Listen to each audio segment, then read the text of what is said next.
Bienvenue à bord du vaisseau Hypersensas. Eh, c'est trop cool, aujourd'hui on enregistre au Comics Corner. Au quoi? Au Comics Corner. Hein? Mais le Comics Corner. Je vois pas. Le Comics Corner. Ah, le Comics Corner.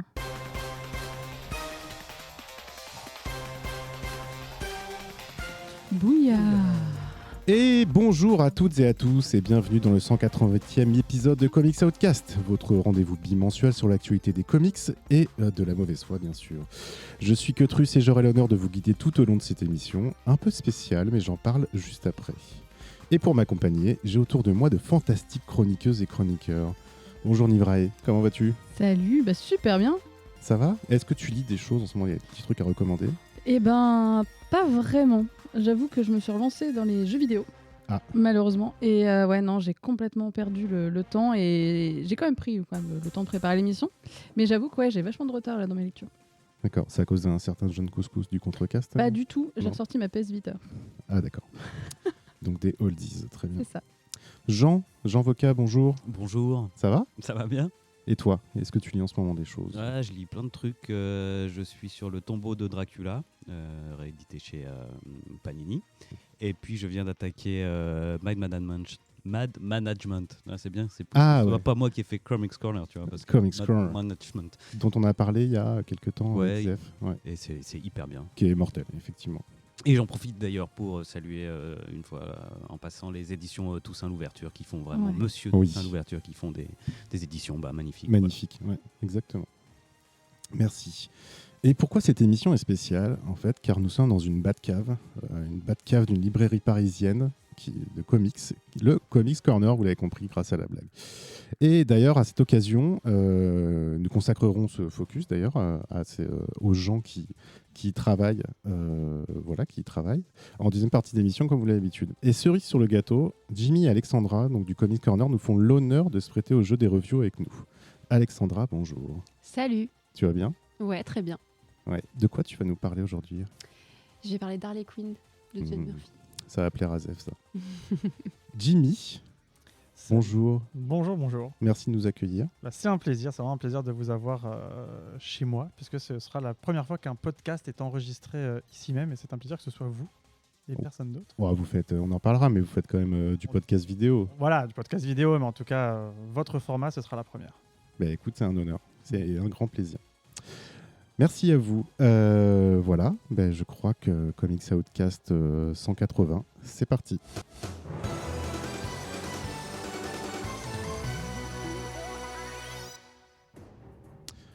Donc, pour ceux qui ne le savent pas, la première partie de l'émission se compose de reviews. Comment ça marche ? Le petit jeu, c'est que chaque chroniqueur ou chroniqueuse va nous présenter un comics qu'ils ont lu et chaque autre chroniqueur auront lu les 3 premières issues et donneront leur avis. Aujourd'hui, vous êtes gâtés, d'habitude on en a 3 et aujourd'hui on en a 4. On va commencer par Nivrae qui va nous parler de Robin et Batman, sorti chez DC Comics en novembre 2021. A priori, c'est un ongoing. Il y a déjà 3 issues qui sont sortis. Terminé même. Ça se termine à la 3e, j'ai Ah, triché. c'est un mini-série, alors d'accord. J'ai pas les bonnes infos. Et à l'écriture, un de nos chouchous, Jeff Lemire, et aussi au dessin et aux couleurs, Dustin Nguyen. C'est à toi, Nivrae. Autre chouchou, effectivement. Lemire Nguyen, qu'on connaît surtout pour Ascender, Descender, et qui avait déjà bossé d'ailleurs tous les deux, mais pas ensemble, sur du Batman. On se souvient surtout de l'île Gotham et de Once Upon a Crime, qu'on avait déjà chroniqué sur Comics Outcast, qui étaient quand même des œuvres où on avait salué la qualité, en tout cas, de Dustin Nguyen. Et Lemire, qui avait travaillé sur Killer Smile, donc bien sûr Batman et Joker. Donc là, on est sur Robin et Batman, donc 2 personnages qu'on pense connaître plutôt très bien. Donc on a un jeune Dick Grayson qui est nouvellement orphelin. Il essaye de trouver sa place dans sa nouvelle famille avec ses 2 papas, Bruce et Alfred. Et donc c'est Dick qui est vraiment le narrateur de l'histoire. C'est lui qui va conter un petit peu comme si on était dans son journal intime. Dans les pages, ça se matérialise par un R en fait en début de page à chaque fois pour expliquer que c'est lui qui parle. Et donc voilà, on est plongé dans son histoire. Ça fait pas longtemps qu'il est arrivé au manoir. Il commence un petit peu sa sa formation avec Batman, mais ça va pas assez vite à son goût. Il y a une petite insatisfaction, des petits conflits dans la famille, et on sait très bien que l'émir, c'est ce qu'il aime, des histoires de famille. Et donc là, effectivement, on a ce trio qui est une famille. On a un Bruce qui est concentré sur sa mission de sauveur et sur son rôle de mentor, en fait. On a Dick qui veut faire ses preuves, mais qui n'arrive pas, en fait. Ça va pas assez vite, et puis il est pas assez bon, et puis il y a quelque chose qui va pas entre eux. Et puis on a Alfred au milieu, il compte les points un petit peu. Il essaye de rattraper les erreurs de Bruce, parce que c'est Batman, mais il n'a pas été... on va dire, éduqué pour être papa, ce monsieur. Donc voilà, Alfred qui est au milieu pour essayer de garder une sorte de cohésion dans la famille et sauver les meubles. Et au fur et à mesure que l'histoire va se dérouler, alors c'est 3 issues, hein, donc c'est quand même très très rapide, on va avoir un petit peu une ouverture dans la relation entre Batman et Dick, entre autres l'opportunité pour Dick de rencontrer la Justice League, de comprendre un petit peu ce que c'est que le rôle de héros, et surtout rencontrer aussi d'autres personnes de son niveau, les petits nouveaux. On a Speedy, on a Kid Flash, Wonder Girl. Donc il va vraiment pouvoir faire comment dire, un petit peu un apprentissage auprès d'autres enfants héros. Il va avoir ces sortes de premières missions que Bruce va lui filer en douce. Voilà, avec des petits team-ups, ce genre de choses. Mais surtout, en fait, le comics va parler de son passé en introduisant un personnage qu'on connaît, qui est Killer Croc. Ils vont en fait changer un petit peu l'origine de Killer Croc pour la raccrocher à celle de Dick Grayson, ce qui n'était pas le cas dans les précédentes origines qu'on connaissait du personnage. Donc je suis un peu large pour pas spoiler exactement en détail, mais voilà, ils vont rapprocher vraiment Killer Croc du passé de Dick avec sa famille qui travaille effectivement dans un cirque avec les parents qui font du trapèze. C'est quand même quelque chose d'assez connu. Donc voilà, on a l'émir qui est là pour écrire une histoire de famille, encore, avec des problèmes avec des papas, encore. C'est un petit peu du l'émir comme on le connaît. Et on a en fait un comics qui est beaucoup dans l'émotion, le chagrin, l'envie de plaire qu'a Dick face à Batman, face à son histoire de famille. Je trouvais qu'il y avait énormément d'émotions.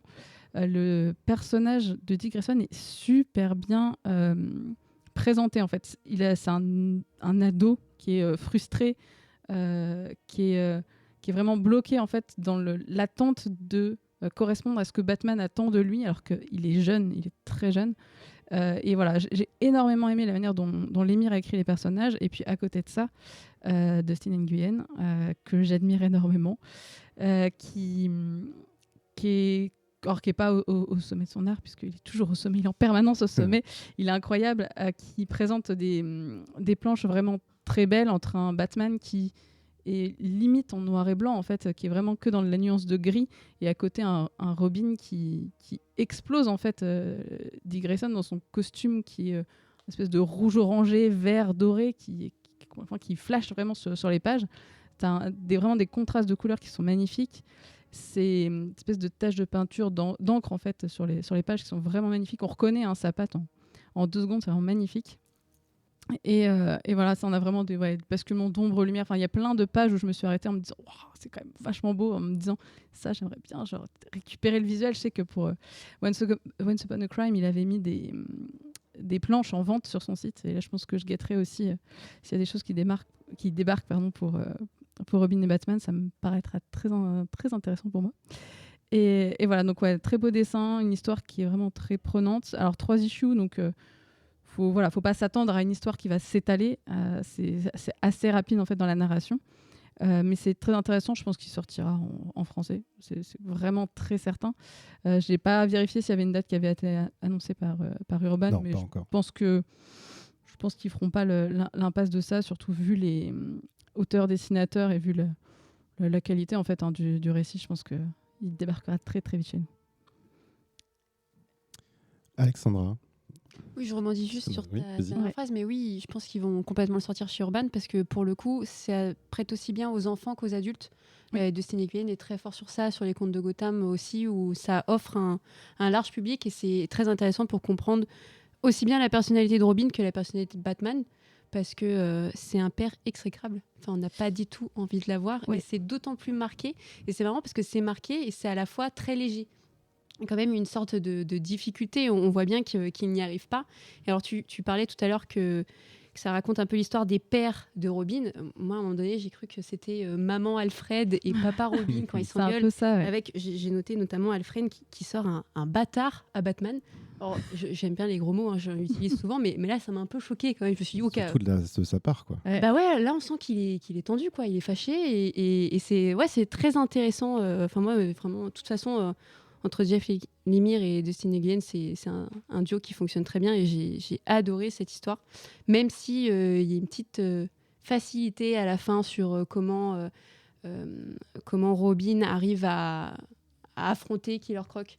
Enfin voilà, tu sens qu'à la fin, il fallait arriver au dénouement et arriver à comment il arrive à sortir de ses démons. Il y a souvent le mot darkness, donc voilà, il y a une difficulté pour Robin quand même de s'en sortir par rapport à son passé, comme Batman avec ses parents. C'est un peu le même combat.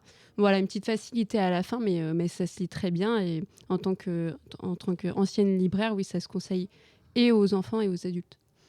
Ok. Jean?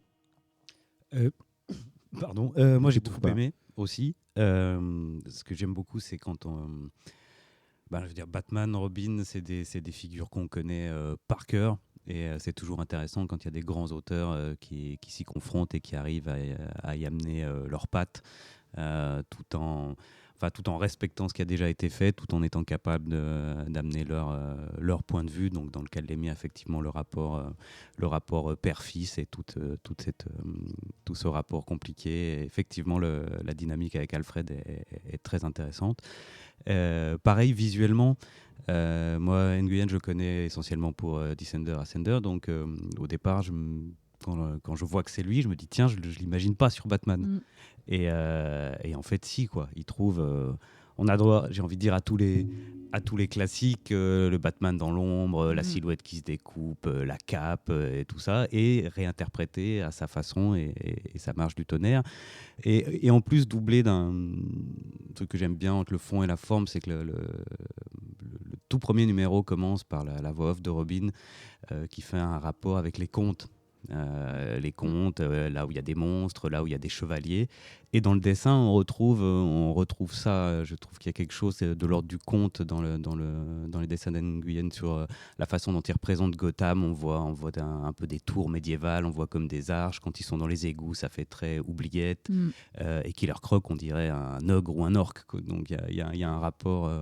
Et j'ai trouvé ça non seulement très bien, très beau et très, très bien vu, quoi.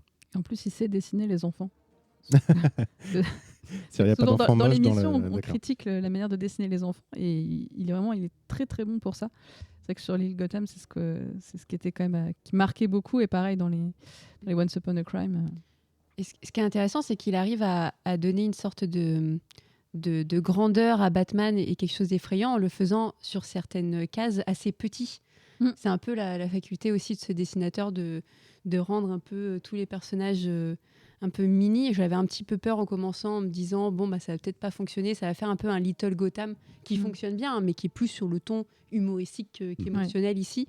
Et même comme ça, il y arrive, et c'est là qu'on se dit que même en ayant le même schéma de dessin, il arrive à se renouveler, à apporter quelque chose de différent dans son dessin. C'est vrai que ça fait pas trop cheapy, quoi. Genre même, j'avais un peu peur quand on voit le reste de l'équipe de la Justice League. Alors Wonder Woman, elle est un peu choupi, mais ça va en fait. Il reste, je trouve que ça va physiquement. Il a pas trop abusé en fait justement dans ses visages un peu trop enfantins parfois. Ouais, après dans Descender, il n'y avait pas non plus, c'était pas si choupi que ça. Il y avait un enfant, mais puis il était obligé de les rendre un peu plus adultes, comme ça, du coup il y a une mini Justice League avec tous les autres enfants qu'on rencontre. Jimmy, qu'est-ce que tu en as pensé ? En fait, c'est compliqué pour moi d'être objectif parce que je suis un archi-fan des deux. C'est-à-dire que Lemire, c'est peut-être mon auteur préféré et Nguyen, c'est pour moi un dessinateur qui, pour moi, est un peu sorti de nulle part, justement, que j'ai découvert avec Descender. Et étant très fan de SF et de Lemire, quand je me suis dit, tiens, un nouveau dessinateur, je veux voir ce qu'il fait, et j'ai trouvé ça exceptionnel. Donc, quand on m'a dit, tiens, lis Robin et Batman pour l'émission, j'étais comme un petit fou. Et c'était trop bien. C'était trop bien parce que un truc que j'aime énormément dans les récits, surtout à force de lire des BD, je pense que c'est le cas de beaucoup de gens, j'aime bien quand un auteur arrive à raconter tout ce qu'il veut rapidement et de façon concise. Et je trouve que Lemire, là, en seulement 3 issues, il arrive à raconter une origin story, non pas à Dick Grayson, mais au premier Robin. Et je crois que on n'a jamais eu le point de vue aussi détaillé d'un Robin, à ma connaissance, en tout cas qui vient comme ça développer son origin story. Non, pardon, je me permets de rebondir, mais en fait, il y avait eu, et j'ai l'impression que ce comics-là est une réponse au Batman et Robin de Frank Miller. Quoi. C'est exactement ce que j'étais en train Voilà, de penser. alors effectivement, Et une bonne réponse. Et c'est tellement fort de se dire que la réponse est à Miller, qui est quasiment un inattaquable parmi ses pairs. Et ouais, et c'est ça qui est très très fort, c'est que là on a Robin, et surtout Lemire, ce qu'il arrive à faire de très fort, c'est que, entre autres choses, tout ce que vous avez dit, évidemment, j'étais d'accord, c'est qu'en plus, il arrive à piocher dans tous les éléments qu'on a déjà vus 10 000 fois. Voilà, le cirque, le trapèze, son côté, il évoque même, il y a des petites allusions, Nightwing, machin. Oui. Il utilise vraiment... il avait devant lui tous les petites briques de Lego, Dick Grayson, Robin, Nightwing, et il les a utilisées, je trouve, à chaque fois au bon moment, dans le bon timing. Les allusions à j'aurais pu m'appeler Nightwing, machin. Et ben, c'est pas innocent, parce que après on se dit, ok, est-ce qu'il se fait ces réflexions-là au l'âge qu'il a à ce moment de l'histoire, ou alors moi je me suis fait un délire de peut-être qu'il est en train de se dire ça juste avant qu'il shift et qu'il devienne Nightwing. On sait pas, en fait, finalement, on sait pas vraiment quand est-ce qu'il relit son journal intime en quelque sorte, ou qu'il l'écrit. Et voilà, les références à son passé qui ne sont pas gratuites. Toutes les boucles dans l'histoire qui sont rebouclées avant la fin. Je trouve que c'est très fort, et effectivement la relation Batman-Alfred qui était déjà bien utilisée par plein d'autres auteurs. Je pense à Warren Ellis sur Batman's Grave, où je l'ai trouvé très bien, la relation Alfred-Batman. Là j'ai trouvé aussi très intéressante. Et pour le coup, moi j'ai trouvé que la partie justement Justice League, c'était peut-être pour moi la plus faible, dans le sens où ça fait un peu la pause récré. Oui, c'est ça, de la récréation, mais qui... Oui, mais Le final est... Oui, non. C'est un coup près. Hein, le t'es vraiment pas prêt. Le final est génial, surtout qu'en plus il tient en genre 4 cases. Et il est d'une efficacité remarquable. Avec la puissance du dessin où tu as tout dans les yeux, mais soit blanc et vide. Mais c'est remarquable. Batman très droit. C'est remarquable, mais effectivement, la pause récré Justice League, où on sait qu'en gros, ils vont vivre une aventure, mais que c'est pas grave parce qu'on sait qu'il y a le fil rouge qui leur croque. Quoi.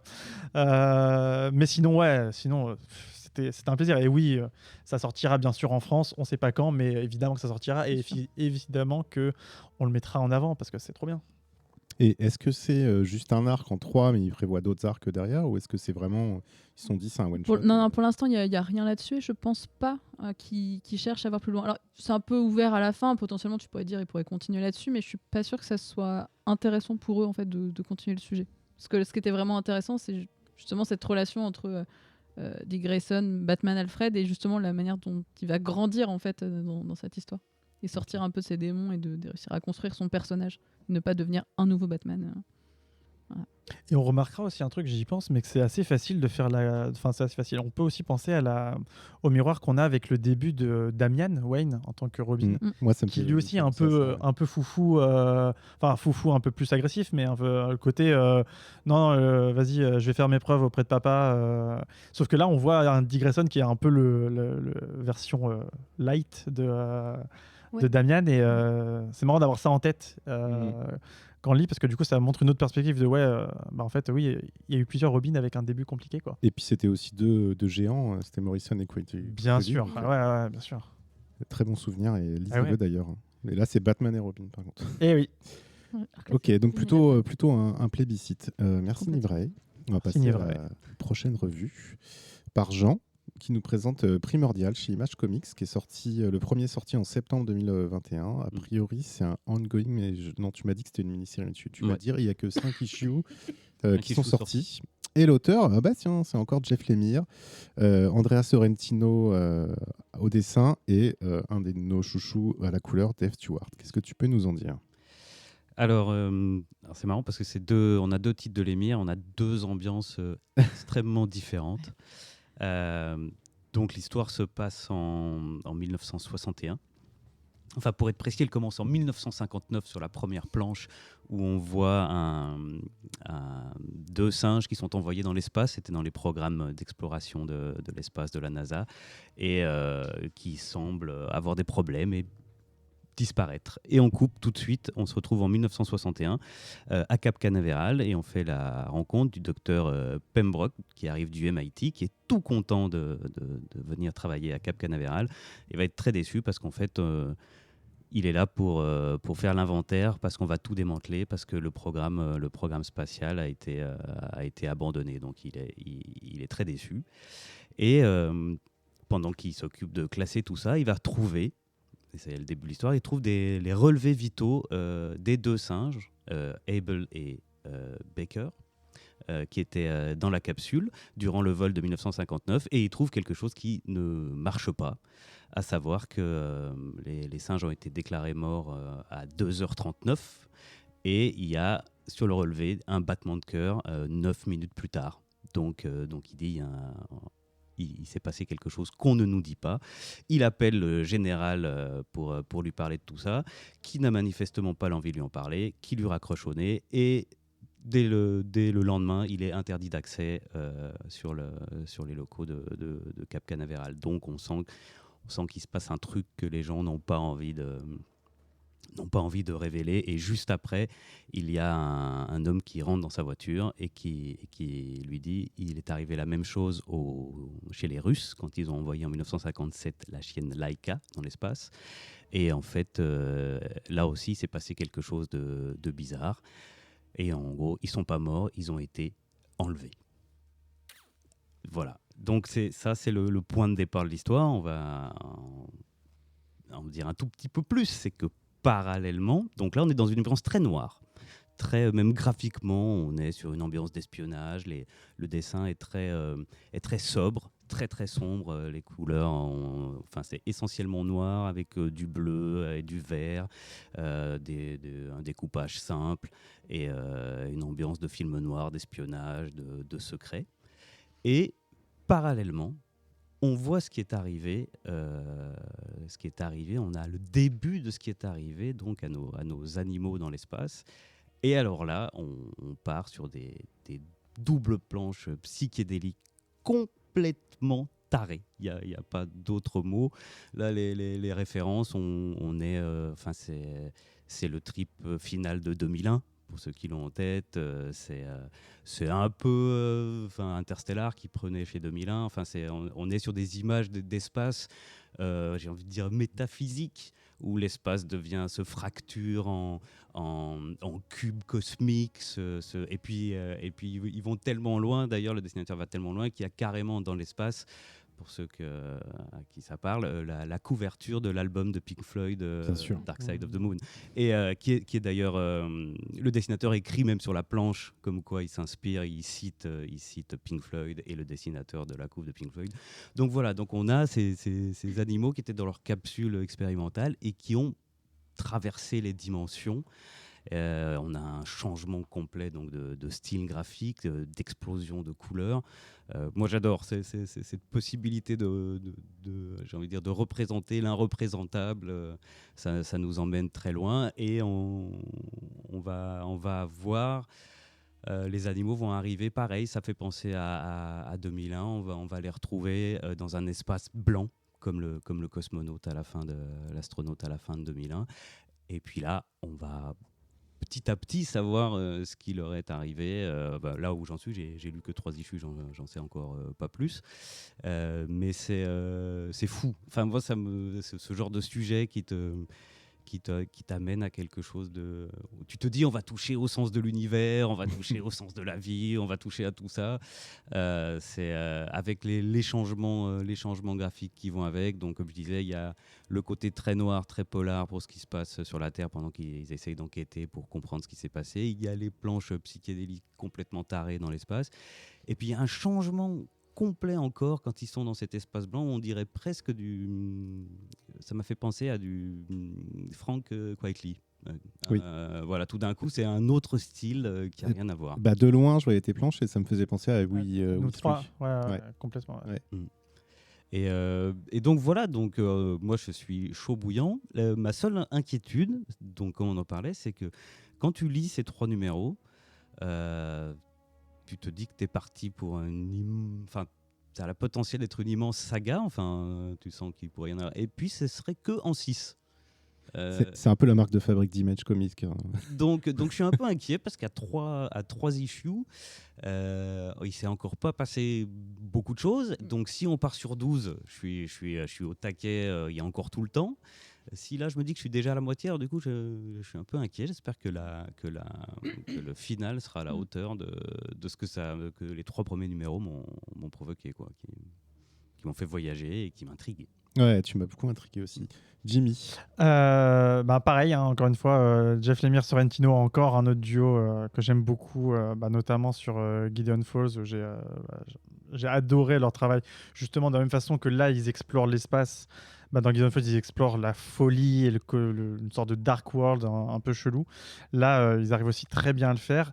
Je suis entièrement d'accord avec toi. Moi, j'ai retrouvé vraiment les ambiances justement à la Quietly pour tous ces passages un peu spatiaux étranges. Et il y avait les vibes de We Three, donc de nous trois en français, avec ces dialogues bizarres, enfantins et naïfs des animaux qui sont très clairs et très lourds de signification. À chaque fois ils arrivent en un seul mot à te faire véhiculer des émotions incroyables, alors que c'est juste des animaux de labo, quoi, finalement. Et moi, je suis fan aussi des histoires de polars. En plus, en ce moment, je lis beaucoup de polars. Je me suis rendu compte que j'aimais bien les histoires de détectives avec tous les clichés qu'il y a dans ces histoires-là. Et là, on a tout. Il y a tout. Il y a le KGB, il y a les documents secrets, il y a je crois qu'on est sur écoute, on est surveillé. Enfin, il y a vraiment tout le côté paranoïa omniprésent, guerre froide, tout ce qu'on veut. Donc ça fonctionne super bien. Et effectivement, je ne savais pas que la série serait potentiellement aussi courte. Et étant donné que moi, j'en ai lu même un de plus que toi, vu que j'ai lu la numéro 4, qui, pareil, apporte une petite brique de plus. Mais voilà, si ça se termine en 2 numéros, j'avoue que moi aussi, je risque d'être un peu sur ma faim. Après, je fais confiance à Lemire pour bien terminer ces histoires, on verra. Mais ouais, non, c'est vraiment...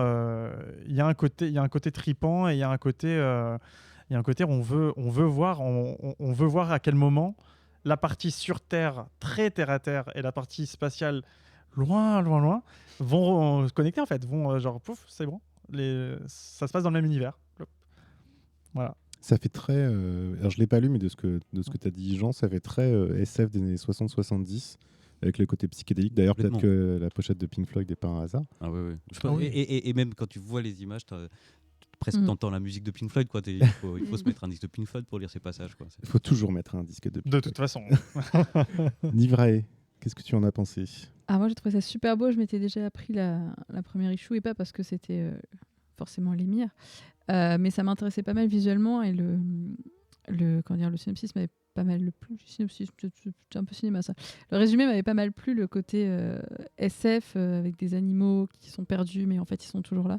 Ça m'intéressait pas mal. Et c'est vrai que quand je l'ai lu, j'ai été très surprise parce que le côté très sombre, dark, polar sur Terre, en fait, j'avais vite envie de passer à la suite parce que en fait, la partie des animaux m'intéressait plus. Parce que finalement, sur Terre, on n'apprend pas grand-chose. En fait, dans les deux sens, on n'apprend pas grand-chose. Le comic, c'est très lent. Mais la partie vraiment SF dans l'espace, si c'est l'espace, en fait, me fascinait beaucoup, beaucoup plus. Alors, j'ai lu aussi la 4e, comme Jimmy, j'ai pas pu m'en empêcher. Et oui, je suis très inquiète par le final. Parce que j'ai vérifié, effectivement, c'est 1/6. C'est confirmé, c'est écrit sur le site d'Image en très gros. Ça m'inquiète énormément parce que j'ai peur que ça aille pas assez loin ou que ça soit trop facile le final. On parlait tout à l'heure pour Robin et Batman du fait que la fin était peut-être un petit peu facile pour clore l'histoire en 3 issues. Là, c'est vrai qu'en 6, au point où on en est à la 3e, ça reste un peu inquiétant. Après, à côté de ça, c'est beau. Oui. C'est vraiment très beau. Il y a des scènes. Le chien qui est seul, en plus il parle, alone, tu vois, sur les cases, sur le fond blanc, tu dis en fait, il ne faut pas grand-chose des fois. Il faut faire de l'émotion sur des cases.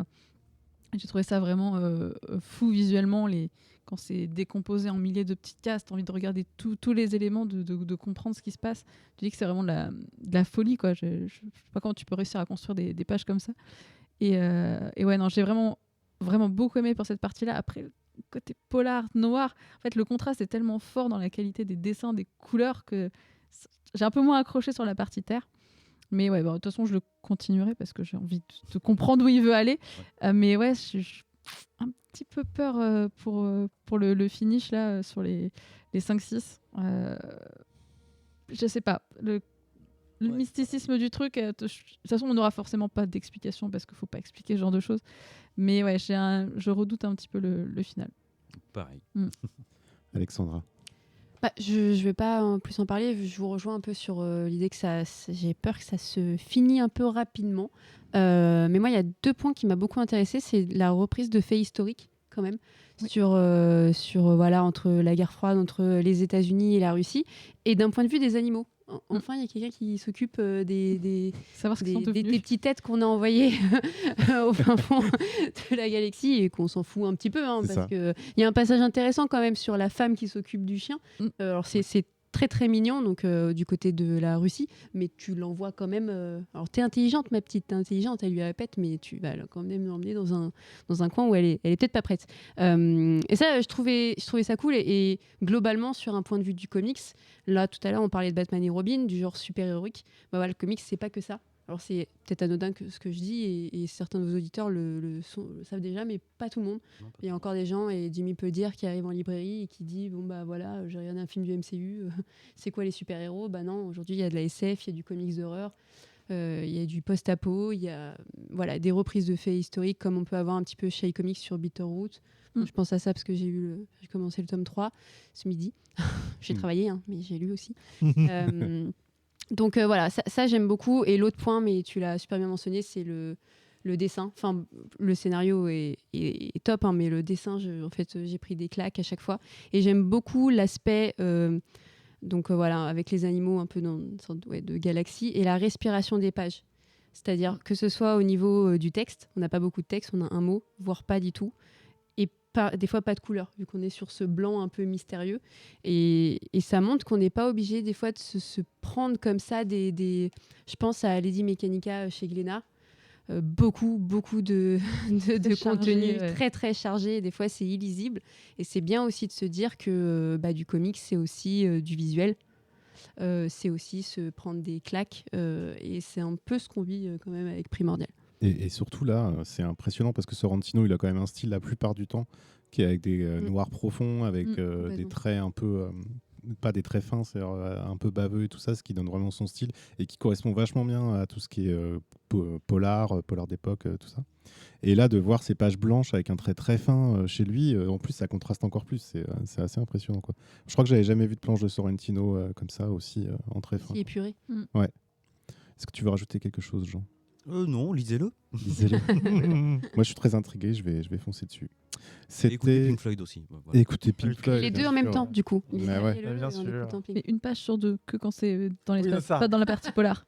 Faut alterner. Du coup, tu écoutes quoi pendant la partie Tu mets en pause Le générique de Mike Hammer. Voilà, meilleure recommandation. C'était Primordial, merci Jean.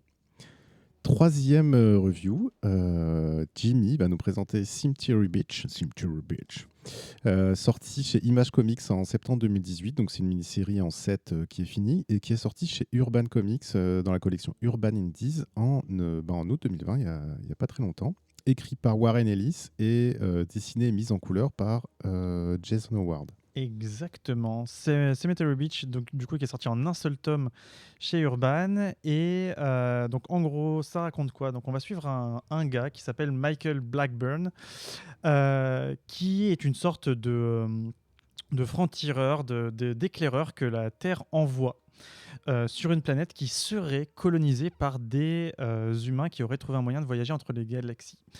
Et donc, en gros, il est envoyé pour voir un petit peu ce qui se passe sur cette planète très lointaine. On ne sait pas trop où elle se trouve dans l'espace, mais ce n'est pas important.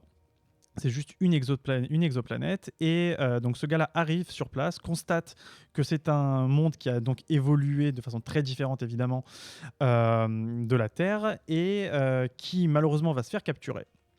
dès le début de l'histoire, tout simplement parce que cette population humaine ne veut absolument pas que la Terre se mêle de leurs affaires, et du coup ils ne veulent absolument pas que cet éclaireur retourne sur Terre pour leur faire son débrief, quoi, tout simplement, de ce qu'il a vu. Et donc toute l'histoire, ça va être simplement Michael qui va échapper à ses geôliers et qui va tenter de regagner son vaisseau pour rentrer sur Terre. Donc c'est vraiment de l'action SF, dans laquelle on va avoir donc ce personnage qui va littéralement traverser toutes les strates de la civilisation alternative de l'humanité sur cette planète pour regagner son vaisseau et rentrer sur Terre. Son vaisseau qui est amarré à la Cemetery Beach, qui est donc une zone géographique bien précise de cette planète, qui donne son nom à la BD, et qui est donc vraiment son objectif d'arrivée. Vraiment, c'est sa quête du héros, c'est atteindre son vaisseau pour rentrer sur Terre. Et donc en chemin, il va trouver une nana dans les geôles de la prison, enfin dans les geôles du palais de la capitale, qui va lui servir de guide à travers toutes les strates de la ville pour regagner son vaisseau. Donc voilà, ça c'est le pitch. Il n'y a pas grand chose à dire de plus parce que en vrai, évidemment sans spoiler la fin, à part de vous dire que c'est une histoire où on va justement traverser comme ça cette ville pour en apprendre très vite et très rapidement, très rapidement et très succinctement sur comment ce monde a évolué. Il n'y a pas grand-chose à dire de plus, mais c'est ça qui est fort. Et que moi je trouve très fort avec Warren Ellis sur cette histoire, c'est que, et je l'ai dit un peu plus tôt dans l'émission, moi j'aime les auteurs qui arrivent à raconter des choses de façon concise. Et là, je trouve qu'il est d'une efficacité qui, je pense, a dû faire rougir notre ami Mark Millar, parce que je trouve que Mark Millar aussi, c'est un adepte de ça. Quand je l'ai lu, ça m'a fait un peu penser à Empress, où il y avait déjà ce côté, un personnage qui veut juste partir d'un point A et atteindre un point B, et du coup, c'est une fuite en avant sans aucune pause. Et on a un peu la même chose ici avec Cemetery Beach. Et moi, je vais vous décrire juste une scène qui est pour moi un très bon exemple justement de cette efficacité narrative. C'est la scène d'intro, qui a toutes les allures d'une scène d'exposition, comme on en a vu un millier, que ce soit en BD, que ce soit dans des films, dans des livres, quoi que ce soit. Donc on a le héros qui est déjà menotté dans sa salle d'interrogatoire avec le garde qui lui pose la question de redites-moi pourquoi vous êtes là. Ça tombe bien lecteur que tu sois là, je vais te faire le brief de pourquoi je suis là et quelle sera l'histoire. Et sauf que là, évidemment, il va le faire, ce brief, sauf que en 2 phrases, on voit tout de suite le tempérament du héros, et donc on le voit, il est torse nu, plutôt baraque. On sent que c'est un mec qui a dû vivre des histoires, des aventures incroyables par le passé. Et le premier truc qu'il dit, c'est me torturez pas, je vais tout vous dire. Et en une phrase, voilà, on a tout de suite un gars qui, on sait, voilà, il pète d'assurance, il a sûrement un plan, il va nous embarquer dans son truc, et du coup après il déroule son baratin au garde pour après pouvoir s'échapper et du coup démarrer vraiment son évasion. Et voilà, et du coup on a cette efficacité à chaque fois. C'est-à-dire qu'à chaque fois qu'on arrive dans une nouvelle strate de la ville avec une autre classe sociale, on voit la partie de la ville où les gens ont plutôt muté bizarrement, la partie de la ville où c'est un peu les pauvres, où il y a de la technologie un peu chelou. Voilà, à chaque fois on arrive, on comprend tout de suite ce qu'il y a, les enjeux, les obstacles, quels seront les obstacles, et paf, on passe à l'autre partie de la ville, etc. etc. Et surtout, ce qui est très cool, c'est qu'il se sert de cette version de colonie de la Terre très lointaine pour proposer une sorte de what if, si on veut, de à quoi ressemblerait l'humanité si elle avait bifurqué à peu près dans les années 1920, si je dis pas de bêtises. Du coup, ça fait une sorte de monde à mi-chemin entre le steampunk, le dieselpunk. Voilà, on a des sortes de grosses machines. On voit ça, ils n'ont pas de smartphone, ils n'ont pas internet, mais ils ont développé des sortes de véhicules ultra chelous qui planent avec des énergies bizarres, des gaz et des trucs comme ça. Et voilà, et on a un récit qui est, en un mot, c'est un récit efficace. Et et au dessin, le dessin, il fait le taf. Je pourrais pas dire que le dessin est vraiment incroyable. Les designs des persos sont cool, les technologies sont sympathiques, mais ça fait le taf. Et vraiment, moi je trouve que c'est du très bon Ellis. C'est du Ellis violent comme il sait faire, ou c'est pas trash. Il y a quelques passages, il y a quelques envolées un peu gore, mais on n'est pas sur du Garcenis, quoi, j'ai envie de dire.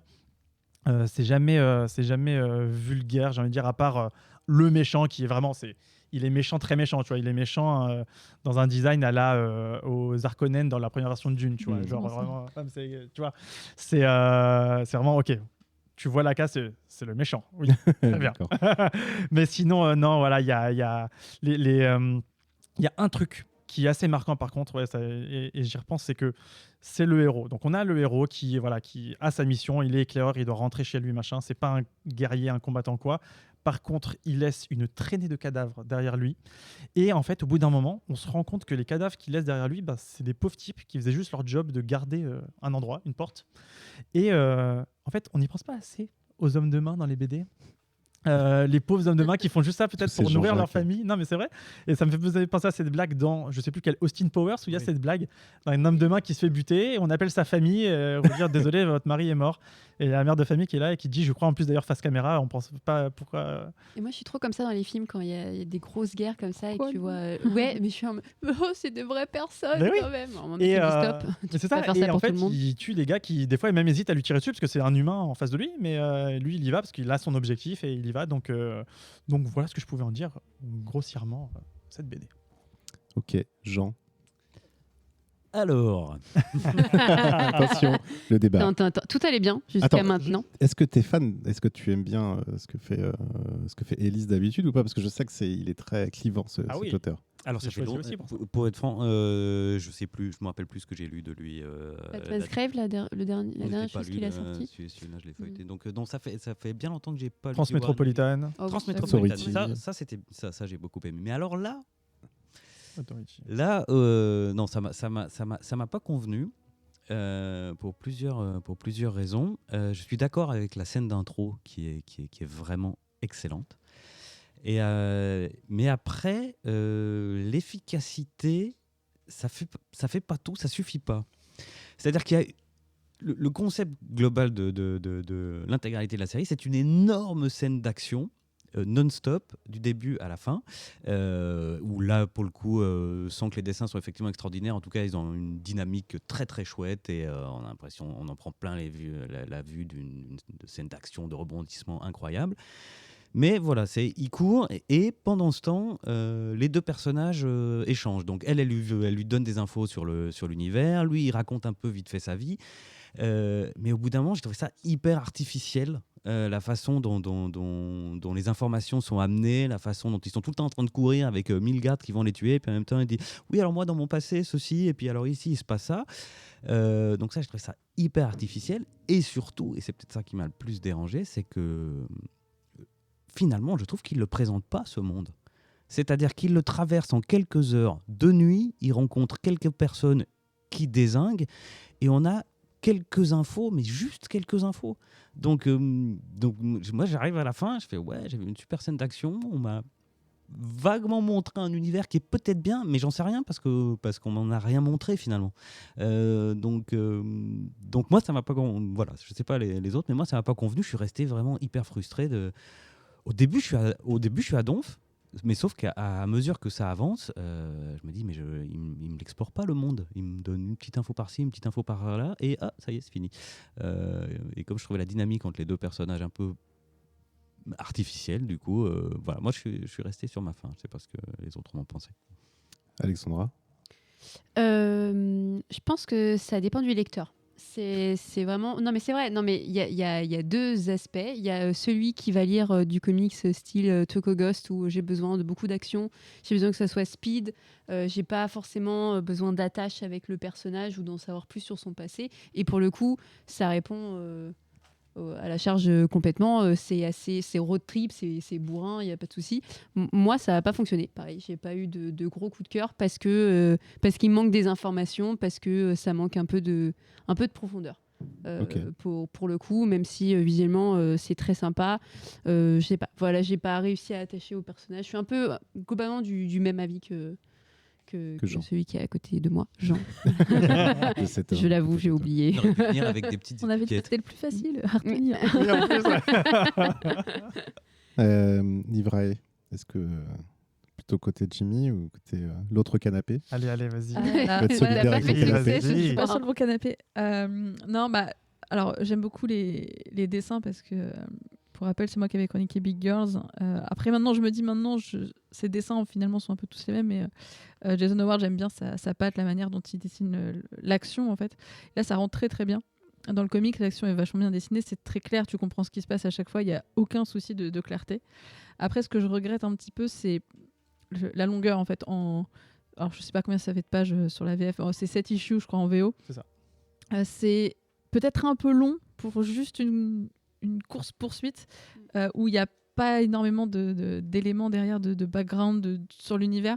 J'étais je sais pas, moi aussi il me manquait en fait un petit peu plus d'histoire, surtout avec la fin qu'on a. J'aurais aimé avoir un petit peu plus de raison de massacrer cet univers en le traversant.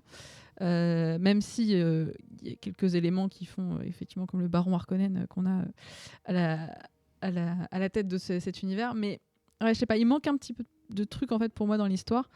Après, du coup, ça se lit très vite parce qu'il y a très peu de bulles. Les premières pages, je me disais, oh bah ça va, c'est tranquille. En ce moment, on chronique beaucoup de comics sans aucun texte. Du coup, non, mais, voilà, j'ai pas détesté, mais pour moi, c'est trop pour pas assez de contenu en fait. La même folie de poursuite avec plus d'histoire, ça m'aurait vraiment plu. Là, c'était peut-être un peu trop, je sais pas, trop léger en fait, en tout cas sur l'univers. Après, le côté un peu brut des dessins, de la violence de certains combats et tout, c'est stylé, ça m'a bien plu. Après, j'aime beaucoup les trucs un peu gore et violents, donc ça marche. Les visages, tu vois, les expressions, il y a beaucoup de choses qui passent à travers ça. Mais voilà, tu passes ton temps à courir. Et Il nous manque une raison en fait, un but. Ouais, un peu plus, c'est ça. Je sais pas, un peu plus de raison de dézinguer tout ce monde-là, quoi. Mais sinon, ouais. Parce qu'après, Jimmy est très bourrin dans la vie de tous les jours. En fait, je sais exactement. Alors déjà, moi, pour répondre à Jean sur l'histoire on a finalement très peu d'infos sur ce monde-là. Je pense que je vais supposer, si je devais prendre la défense d'Hélice, que c'était de montrer justement que, en fait, si tu es un éclaireur, tu débarques quelque part avec ta mission foire, parce que finalement sa mission foire, il s'est fait capturer quasiment immédiatement après avoir atterri sur la planète. Du coup, s'il rentre maintenant, il a très peu d'infos à donner. Et que du coup, si on arrive à avoir plus d'infos que lui, en quelque sorte, en fait, finalement, sa mission n'est pas un échec. Et je pense qu'il voulait quand même présenter son personnage comme un peu un loser qui marche à l'adrénaline, genre il pourra s'en sortir. Mais finalement, s'il rentre sur Terre, il va donner quoi comme info ? Ils ont un combustible un peu sympathique, il y a des strates, des cercles sociaux dans la ville. Enfin, finalement, sa mission, je suis pas sûr que ce soit un vrai succès, à part pouvoir donner les coordonnées de la planète. Il donnera pas beaucoup d'infos. Et enfin, le truc sur... mais en vrai, ça n'excuse pas, par contre, qu'il pose il tend des perches. Vous allez voir, il y a des humains qui ont muté, c'est devenu un peu des nécrophiles chelous, mais en fait, on ne vous les verrait pas. Aucune explication. Mais par contre, moi, j'ai enfin compris en vous écoutant, ce qui m'a plu, c'est que j'y ai retrouvé, pour faire une comparaison avec le cinéma, les mêmes vibes que dans Mad Max Fury Road. Et c'est ça. Alors que j'adore, mais du coup... Et en fait, c'est même encore plus parlant. Et c'est encore plus parlant quand tu as cette scène dans Cemetery Beach, où à un moment, les deux héros sont tous les deux suspendus à 2 mâts de vaisseaux volants. Et tu as à peu près la même scène dans Mad Max Fury Road, où tu as des méchants qui se déplacent sur des perches géantes qui leur servent d'abordage sur les autres vaisseaux. Et tu as ce côté, dans Mad Max Fury Road, pour rappel, le scénario, c'est ils vont d'un point A au point B au point A.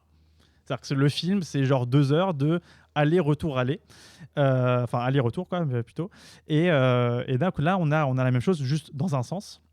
Imaginez si à la fin, quand il arrive au vaisseau, il fait « Ah merde, j'ai oublié ma casquette dans ma prison. » Mais voilà, je pense que c'est ça. Je pense que j'ai trouvé une bonne version BD des vibes qu'il y avait dans un film d'action qui mettait la part belle au niveau de l'action.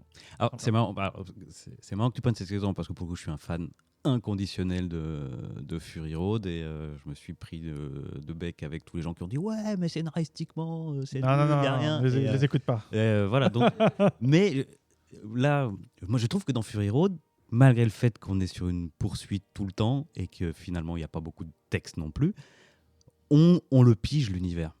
On le pige, on a suffisamment d'infos. Tu le piges parce que tu as déjà vu les autres Mad Max. Mais même parce que quand même l'univers est un peu différent des autres Mad Max. C'est un peu expliqué à chaque fois. Il y a quand même beaucoup de choses qu'on comprend, et notamment qu'on comprend justement, je trouve ça très fort dans Fury Road, on part en podcast cinéma, mais qu'on comprend sans les mots, justement, juste en étant attentif à ce qu'on a à l'image, on pige. Or là, l'essentiel de l'histoire se passe de nuit, et donc on voit quasiment rien, que ce soit l'architecture, que ce soit le machin. Et donc là où je te rejoins pas complètement, c'est que je trouve qu'on n'a quand même pas assez de chair. Là où je trouve que Fury Road, là, il y en a carrément, quoi. Ok, donc plutôt un comics apprécié pour son ambiance, toi, en tout cas. Ouais, en fait, moi, la dynamique. la dynamique, enfin, c'est vraiment c'est jouissif, quoi. Je trouve qu'il y a... Et Ellis le fait très bien. Moi, je repense à... Tu as mentionné très rapidement tout à l'heure Authority. Je trouve que dans Authority, il y a des passages tellement barrés de violence, grand spectacle, que là, j'ai retrouvé un peu les mêmes ambiances, quoi. Ça m'a rappelé un peu ça. Ok. Ouais, donc moi, je le recommande pour le côté action-ambiance. Ouais. Ok. Allez, défends-le. Mais je le défends. Non, mais c'est Faut important pas de s'attendre à défendre un son gros comics. scénario, quoi. Non, mais c'est de l'action. Mais c'est C'est ça. de l'action. D'action, il n'y a rien à dire, ça Ah, il y a déboîte. que Hein. je Ça, disais, par ça contre, en dépend du action. lecteur et Exactement, ce qu'on recherche sur une certaine lecture. C'est pas Des fois, on veut Sentient juste, de notre ami prendre Lemire. son pied comme on veut voir un blockbuster en une soirée. Exactement. Il n'y a ouais. pas 1000 Ouais, lignes de tranquille. texte de Tom King. C'est ça. C'est pas du Le Tom personnage King, n'est pas dépressif alors qu'il a une vie de pourrie. Des fois, faut pas de texte ou de dialogue. C'est Comme, Snyder et sa convexité, #Batman Metal. Voilà, c'est ça. c'est comme une musique sans parole. Des fois, c'est bien. Écoutez l'album Écoutez Animals de Pink ouais, Floyd, voilà, c'est- qui est fantastique. En tout cas, merci Jimmy. C'était Ouais, de Cemetery rien, Beach chez Image Comics et chez Urban Comics en français. Exactement. On passe à la 4e review par Alexandra. C'est Batman White Knight Harley Quinn. C'est un long titre. C'est sorti chez DC Comics Black Label. C'est sorti en octobre 2020. C'est une mini-série en 6 et c'est sorti également chez Urban Comics en novembre 2021. Alors, c'est écrit par Katana Collins. Il y a Sean Murphy aussi qui est crédité, mais c'est peut-être juste pour l'univers. Peut-être que tu pourras m'en dire un peu plus. Dessiné par Matteo Scalera et encore mis en couleur par The God fucking Dave Stewart. On est un peu d'accord. Voilà. Oui, du coup, pour revenir un peu sur les Batman White Knight, donc c'est un peu un Sean Murphy-verse. Et on est très content de ça. Ce qui est assez cool, c'est depuis la création du DC Black Label, Urban Comics fait la part belle à certains scénaristes en leur donnant une sorte de champ libre quand même sur la création, sur des origin stories et sur des personnages, notamment sur Batman, qui est vu et revu. Et on a des runs, typiquement le run de Tom King, même s'il y a des choses très très bonnes, qui sont assez longuets, où finalement on revisite peu et on redécouvre peu un personnage qui est quand même assez varié. Donc Sean Murphy a donc fait le Batman White Knight, a fait le Curse of the White Knight qui revient un peu sur Azrael, et parle ici d'Harley Quinn. Alors ça fait une sorte de suite, parce que du coup on spoil, mais il revisite énormément le Joker, et il en fait une double personnalité où le Joker est aussi Jack Napier dans une personne typiquement humaine, hein. En fait il part des médicaments et il n'est plus le Joker. Et il veut du coup reprendre un peu le contrôle de Gotham d'une façon juridique en portant à tête un Batman avec un procès et qui fonctionne du coup parce qu'on a complètement Batman en prison et un Jack Napier qui même moi je le suis, ce qui est assez frustrant vu que je suis fan de Batman depuis des années. Et donc du coup ces comics là il meurt, sauf que du coup Harley Quinn est toujours accompagnée de lui et se retrouve seule, avec des enfants. Elle est mère de 2 enfants, avec toujours ses hyènes. Et on arrive là sur Batman White Knight d'Harley Quinn. C'est assez génial car on a typiquement une femme qui a tout d'une femme désemparée, car elle a perdu son homme. Elle se retrouve mère au foyer. On la retrouve quand même dans des choses qui nous rapportent à nous-mêmes, avec un appartement en bordel où elle ne sait pas comment gérer tout ça. Elle n'a pas de boulot. Et la seule personne qu'elle peut aller voir pour se faire aider, c'est Bruce Wayne en prison. Parce que ce que je n'ai pas dit, c'est que du coup, Batman révèle son identité et toute la ville de Gotham est au courant que c'est Bruce Wayne sous le masque. Et donc, du coup, elle va trouver quand même un job. Elle se fait accompagner d'une personne fort sympathique qui s'appelle Hector Kimby, qui fait partie de la GCPD. Et ils vont la mettre sur un travail un peu de profileuse pour résoudre une enquête où on a une sorte de méchante qui s'appelle Starlet, qui est un peu jalouse d'Harley Quinn et qui va essayer un peu de voler la vedette. Et c'est assez génial qu'enfin on donne une part belle à Harley Quinn, qu'enfin on la rend intelligente, qu'on la rend pertinente, qu'on met de l'émotion, qu'on met de la force. Moi j'en avais un peu marre de lire le run d'Amanda Collins, c'est ça c'est toi, tu dois le savoir, Jimmy. Je crois que c'est ça. Amanda Collins. Mauvais en nom, mais... Il y a eu 10 500 tomes. Connor, on dit. Connor, ouais. Amanda Connor, voilà. Ouais.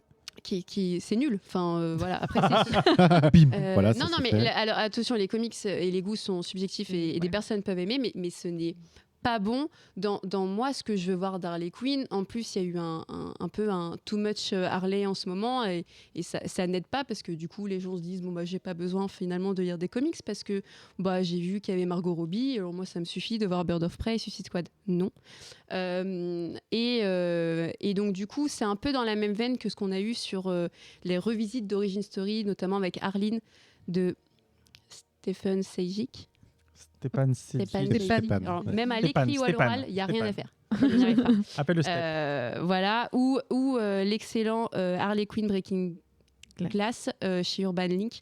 Donc c'est assez génial parce qu'elle va mener son enquête. Il y a une relation mais magnifique avec Bruce Wayne et il y a une amitié en fait. On n'est pas du tout sur une relation amoureuse parce qu'on sent très bien que Harley Quinn, ça y est, elle est passée à autre chose. C'est-à-dire que elle a essayé de sauver Jack Napier, non pas le Joker mais Jack Napier, ça n'a pas fonctionné, il n'est plus là, mais elle ne ressent pas le besoin de retomber dans une histoire d'amour. Et au final c'est assez fou parce que ce personnage a été créé dans la série animée Batman TAS en 1992 pour finalement complaire à un homme.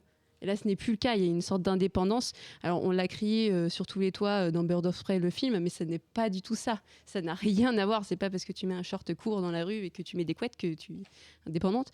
J'ai pas aimé le film, du coup. Mais du coup, là, c'est axé excellent. Alors, j'ai eu des retours. Oui, l'enquête n'est pas folle et on arrive peut-être à deviner vite la fin. Peut-être que ça aurait un peu mieux fait, mais c'est pas très grave, c'est excellent. Pour le coup, dans les autres comics, donc le Batman White Knight et le Curse of the White Knight, Sean Murphy aussi était au dessin. Là, cette fois-ci, on a Matteo Scalera qui final a sa patte artistique tout en se rapprochant un peu du style de Sean Murphy. C'est assez déstabilisant, mais ça fonctionne extrêmement bien. Et donc voilà, je peux que le conseiller. Enfin, je peux en parler pendant des heures et il est tard. Mais voilà, il faut absolument le lire si vous êtes fan d'Harley Quinn. Et si vous n'êtes pas fan d'Harley Quinn et que vous voulez en savoir plus sur cette femme et aussi sur tout l'univers, parce que je peux pas en dire plus, mais à la fin, elle change de costume et elle se révèle en tant que personne, c'est-à-dire qu'elle ne choisit plus qui elle veut être entre Batman, entre le Joker, entre être mère de famille. Elle est tout ça en même temps. Et voilà, c'est trop bien. Ok. Et d'ailleurs, si vous ne connaissez pas Batman White Knight, on en parle dans le Comics Outcast 88 et Curse of the White Knight, on en parle dans le 144. Jean, qu'est-ce que tu en as pensé ? J'ai beaucoup aimé. J'avais adoré les deux précédents. Donc j'étais ravi de retrouver le Sean Murphy's Batverse. C'était chouette de se replonger dans cet univers où déjà dans les deux arcs précédents, le personnage d'Harley Quinn était mis en avant et était très intéressant. Donc là, je l'ai retrouvé avec grand plaisir. Je n'ai pas grand-chose à ajouter. J'adore cet univers, ce qu'il a fait. En plus, pour les vieux comme moi, c'est une déclaration d'amour permanente et à la série animée des années 90 et au film de Tim Burton. Il y a des images qui sont reprises telles quelles du film de Tim Burton, quasi. Quoi. Ah Donc on est déjà qu'il avait réutilisé la même Batmobile dans les précédents. Et là, il y a des flashbacks qui nous renvoient, qui prennent des plans exacts du film. Donc, je trouvais ça très bien. Et oui, donc on développe le personnage d'Harley Quinn qui était déjà excellent dans les deux premiers tomes et on est ravis de la retrouver. Et j'ai beaucoup aimé, on parlait du style graphique et effectivement qui reprend complètement ce que Sean Murphy a créé, tout en ayant sa patte à lui en plus, qui est un peu plus cartoon et qui colle très bien avec cette histoire, avec la personnalité d'Harley Quinn. Très bien. Jimmy ? Non, c'est un sans faute. Hein. Moi, je trouve que ce Murphy et Batverse est très cohérent. Je trouve que sa façon de se réapproprier toute la mythologie batmanienne, gothamienne est toujours très pertinente et intelligente. Donc là, voilà, de réussir à intégrer Harley Quinn dans les moments clés de la vie du Joker, quand il était le Joker, fonctionne très bien. montrer son point de vue à différents points, comme je pense par exemple au meurtre de Robin, voilà, ce genre de choses, c'est très fort. Après, là, et c'est parce que je trouve que Sean Murphy est vraiment génial que j'aime bien un petit peu lui chercher des poux, même s'il ne le sait pas. J'aime bien j'aime bien trouver des petites failles dans ces trucs, et il y a quand même un ou deux trucs. Si vous lisez au moins le premier issue, mais vous aurez envie de tout lire, donc de toute façon, voilà. Il y a un ou deux petits trucs où on se dit, t'as pas besoin de faire on n'a pas besoin de faire ce genre de facilité. Je sais que c'est pas lui qui est au scénar, mais quand même, c'est que ils ont du mal à s'empêcher au début. On a ce personnage donc de Duke qui vient voir Harley Quinn et qui lui dit, bah écoute, j'ai une mission à te confier, il faut que tu bosses avec nous, machin. Et il y a ce cliché vu 1 milliard de fois de non, je ne vais pas travailler avec vous, quoi que tu dises, tu ne me verras pas travailler sur cette enquête. Et évidemment que 2 pages après, elle y est dessus, parce que sinon il n'y a pas d'histoire. Et ça, on l'a vu 10 fois, et je trouvais que Sean Murphy, d'habitude, il arrivait à faire des personnages, je pense justement comme dans Punk Rock Jesus ou autre, à des personnages qui, non, ils veulent quelque chose et ils y vont, quoi. On perd pas de temps. Mais une page est une page, quoi, et on avance. Et l'autre petit truc, et là, c'est parce que je chipote et que ça m'a fait marrer tout au long de la BD, il y a cette blague de Harley Quinn qui, du coup, a des gamins et a ses 2 hyènes de compagnie. Aucune assistante sociale ne laisse une mère avec 2 enfants et 2 animaux, 2 bêtes féroces, sauvages, même domestiquées à la maison. Et Ça dépend de ton niveau de fatigue, en fait. c'est ça. Et j'ajouterai un truc, c'est que tu peux travailler avec la police, mais ça ne te permet pas normalement d'aller en prison avec des hyènes pour aller rendre visite à un prisonnier. Mais laisse-les tranquilles, elles sont beaucoup trop shoots. Mais Le bien moment sûr, d'émotion mais ce que n'est pas j'ai eu, possible. Il faut rêver, il faut rêver d'une C'est-à-dire que société. je pense comme qu'à ça, moins tu d'avoir un chien d'aveugle, tu ne peux pas entrer avec un animal dans une prison. Bon, on parle de comics là, on parle quand même Non, mais d'un mec quand même. qui se promène tout en noir Ouais, en haut mais du encore une toit. fois, Donc, Oui, c'est vrai. ça Mais encore une passe. fois, Sean Murphy, il arrive à poser tout un truc ultra cohérent. Quand il te Oui, ramène un non, mais chevalier avec complètement. une épée enflammée, il arrive à te le justifier avec la mythologie de Gotham, quoi. Oui, c'est vrai. Et voilà, mais voilà, là je Mais chipote. c'est parce qu'elles évidemment. font partie du costume, tu vois. C'est un Non, truc, mais C'est ça. il chipote C'est des parce qu'on accessoires. on a un peu défoncé son comics. Non, en Il vrai, estime qu'il doit C'est de bonne se guerre. pencher. c'est pas vrai, parce que si on avait commencé par Harley Quinn, je l'aurais quand même mentionné, parce que Bien sûr, ce bien truc sûr. des hyènes, moi j'en parle même avec les clients avec qui je discute de cette BD là. Et non, mais c'est trop cool. Et surtout, il y a un truc qui est très important, je pense, avec cette BD, c'est que c'est pas forcément, je sais pas si c'était une envie au niveau scénaristique ou quoi, mais je trouve que on met très rarement en personnage principal, en protagoniste, une mère isolée. Oui. Un parent isolé. Je n'ai pas à ma connaissance d'autres itérations d'histoires où on va suivre une mère de famille avec ses gamins, qui va galérer, mais qui assume a priori, parce que même quand on vient lui filer de l'aide, elle dit bah c'est le bordel chez moi, c'est un peu la galère, mais je gère. Comme il y a beaucoup de personnes qui sont parents autour de cette table, et on sait que c'est jamais évident, et encore moins quand on a une vie aussi compliquée que la sienne. Et c'est, je trouve, très audacieux de présenter ça, parce que peut-être qu'un lecteur non averti, quand il se dit je vais lire une histoire d'Harley Quinn, bah, ça va être Harley Quinn, est-ce qu'elle va pécho Poison Ivy dans cette histoire ou pas, mais en fait non, là c'est Et du coup, non. en fait non. Non. Pardon. Spoiler, non. Du coup, non, c'est juste, c'est une. Ok, elle pourrait ne pas être Harley Quinn. Bah, c'est une mère de famille qui a vécu avec un super vilain, et qui, du coup, essaie de construire sa vie après ça, quoi. Et c'est assez audacieux, que c'est bien écrit, c'est assez attendrissant, même à de nombreux moments. Ouais. Et tu parles d'attendrissant, j'en ai pas parlé, mais enfin avoir un Batman / Bruce Wayne calme, posé, qui Ah bah, arrive à du coup à donner des conseils. Il a plus que ça à foutre, Harley. il est en prison. Mais, Ouais, non, mais ça fait du bien quand même. Oui, non, mais c'est vrai. Il est Il tout le temps, n'intervient il est tout pas le temps en physiquement, martyr, il est plus. tout le temps I am the darkness. Moi, j'imite mal Nolan, mais enfin, Christian Bale, mais c'était intéressant vraiment de le voir un peu plus posé, un peu comme finalement un mentor Ouais, sur bien sûr. Harley. Nivray m'a fait un petit regard malicieux. Ouh. Non, moi Ça veut dire. j'ai un très grand amour pour Batman White Knight. J'avais énormément aimé les comics et le Harley, je l'ai lu bien avant qu'on fasse la review. Ça m'a fait plaisir de le relire parce que j'ai énormément aimé en fait la manière d'écrire Harley, qui n'est pas juste un personnage qui s'est transformé parce que c'est un personnage qui a vécu avec le Joker, mais c'est vraiment un personnage qui était quelqu'un avant le Joker, qui a justement eu cette relation avec Jack Napier, qui l'a vu se transformer, qui l'a étudié Là, elle fait des sciences quand même. Enfin, c'est pas genre juste une folle avec un marteau qui frappe sur les gens. Enfin, c'est autre chose que ça. Et je l'ai trouvé très intéressante, le côté maman aussi, un petit peu le côté dépression postpartum.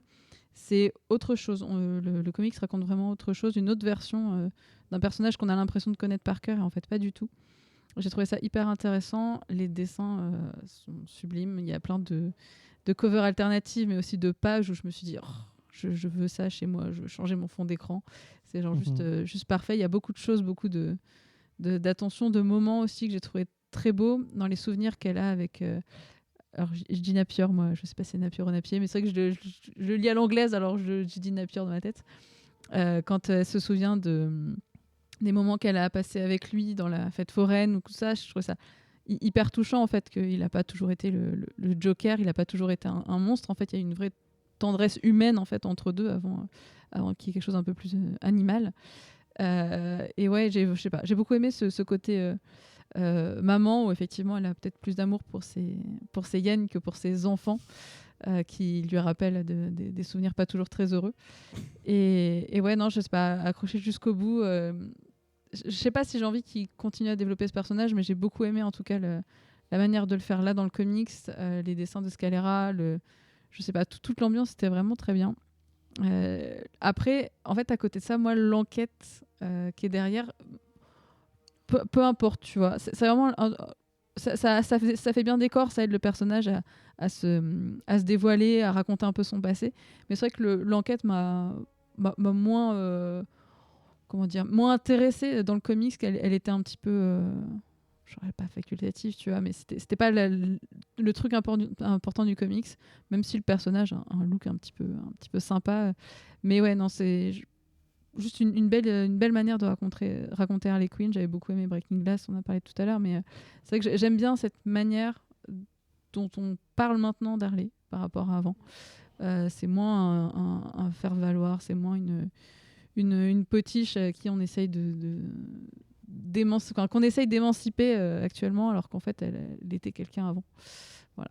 Et ça serait super du coup qu'on ait la même chose pour Poison Ivy. C'est ce que vraiment j'attends depuis un petit moment quand même. Je pense que ça commence à venir, les personnages féminins dans les comics commencent à moins souffrir et à être un peu plus intéressants, et j'espère que ça va continuer comme ça un petit peu, s'il vous plaît. Mais c'est vrai que je trouve que j'y ai pensé pendant que t'en parlais, c'est la première fois qu'un auteur imagine que Harley Quinn connaissait le Joker avant qu'il devienne le Joker. Et c'est la grande nouveauté, la grande invention, et ça donne une dimension complètement différente. Et puis ce que le comics raconte, c'est qu'elle n'a pas essayé de sauver le Joker, mais qu'elle a essayé de sauver Jack Napier.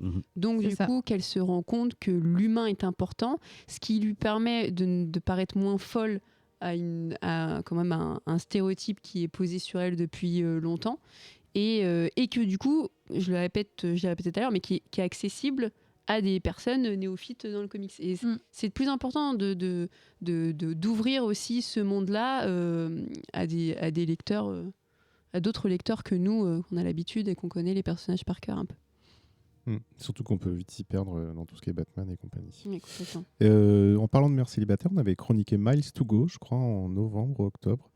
Et c'était aussi une mère célibataire. Donc, y en a, et je crois qu'il y en a. Mom, on avait chroniqué. Mom. Ouais, Mom, exactement. Emilia Clarke. Oui, par Emilia. Que j'ai pas encore lu, qui est sur mon comptoir, qui attend d'être. Mother of Madness. Ouais. Bien, ok. Merci beaucoup Alexandra. C'était Batman, White Knight, Harley Quinn. Donc, en fait, Harley Quinn dans le White Knight-verse, on va dire.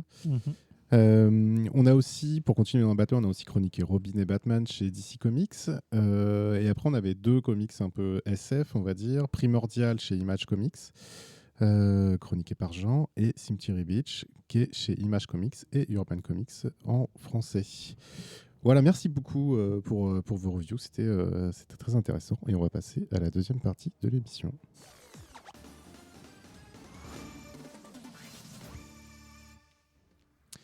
Donc, juste avant d'aborder notre focus, on va faire le traditionnel tour des départements, comme on le fait depuis l'émission 100, ou plutôt 101, parce qu'il n'y a pas de département 0. Et donc, le département 80, c'est la Somme. Le saviez-vous ? Et donc, dans la Somme, on peut puer de la bouche à Allen, on peut voir plus loin que le bout de son nez à Jumelles, on peut boxer à Chavat, on peut se déniaiser à Lequesne, klaxonner à Bouchon, avoir le café à Bourdon, manger et pisser à Chilly, puis boire à Citerne, aller voir Paul à Potte, ouais, résoudre une boîte de sous-scellés à Flers, bisous Ben, boire un petit punch à Trois-Rivières, écouter Whisperos à Tully, manger du jambon à Ham et des champignons à Alu, aller au théâtre à Hamlet et enfin trouver le dernier homme à Y. Ah, Oh. oh. Mais surtout, allez soutenir vos librairies et je vais en citer 2 d'Amiens. Petit bisou d'ailleurs aux gens de Comics Outcast qui habitent par là. Allez à Stock en Bulle ou à l'Antre du Manga à Amiens. Voilà, soutenez vos libraires. Alors, petit focus un peu.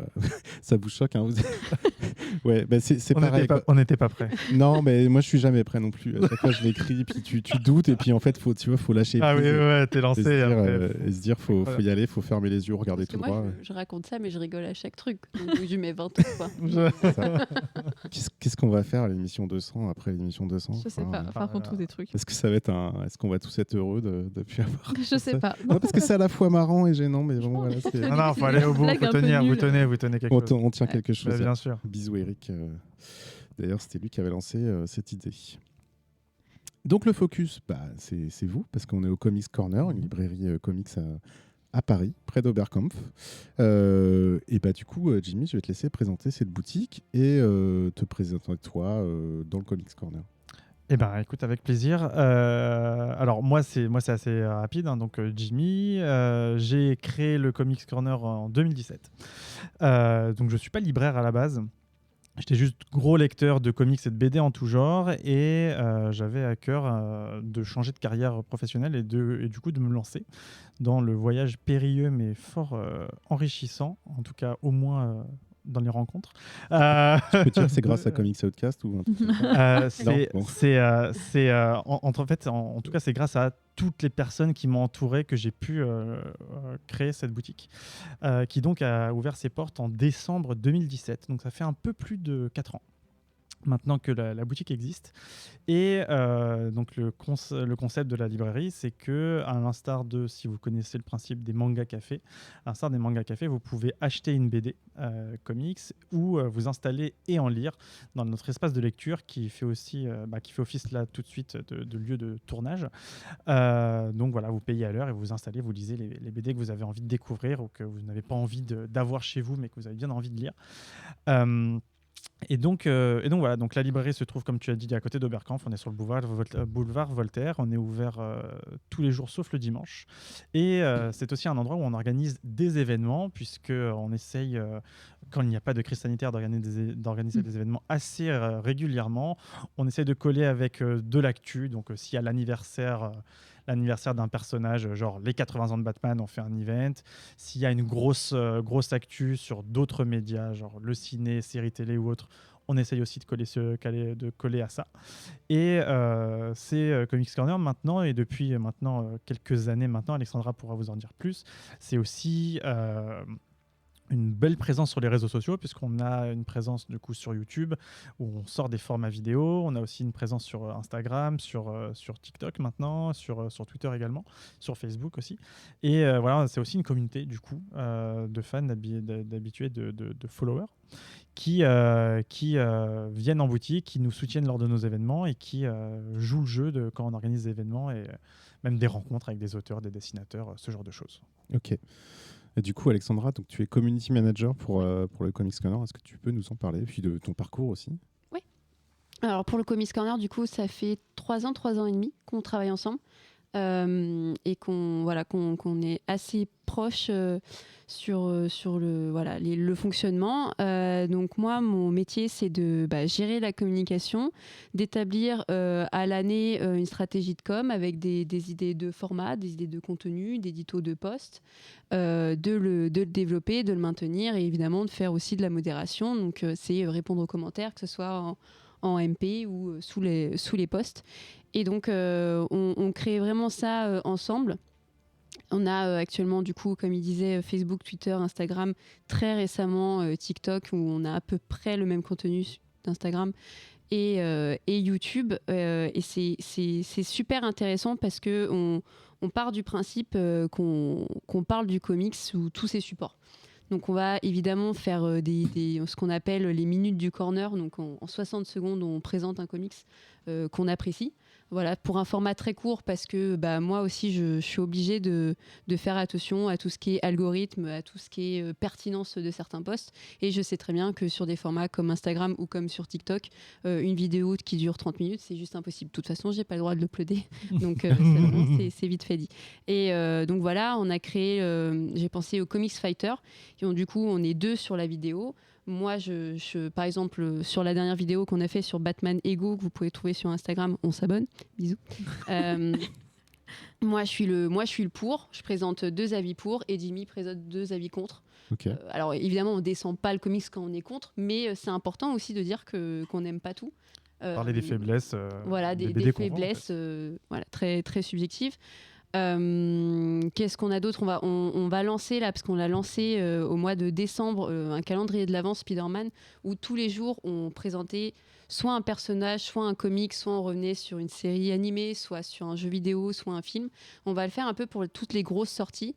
Donc on va faire évidemment pour Batman, on va présenter 10 vidéos, 10 conseils comics, parce que Batman on a fait le tour, hein, on sait qui est Alfred, Robin, etc. On va le faire pour Moon Knight aussi. Et voilà, on va faire aussi sur le YouTube le Corner Club, qui est une grosse émission de 30 à 40 minutes avec un invité, et l'invité spécialiste du sujet.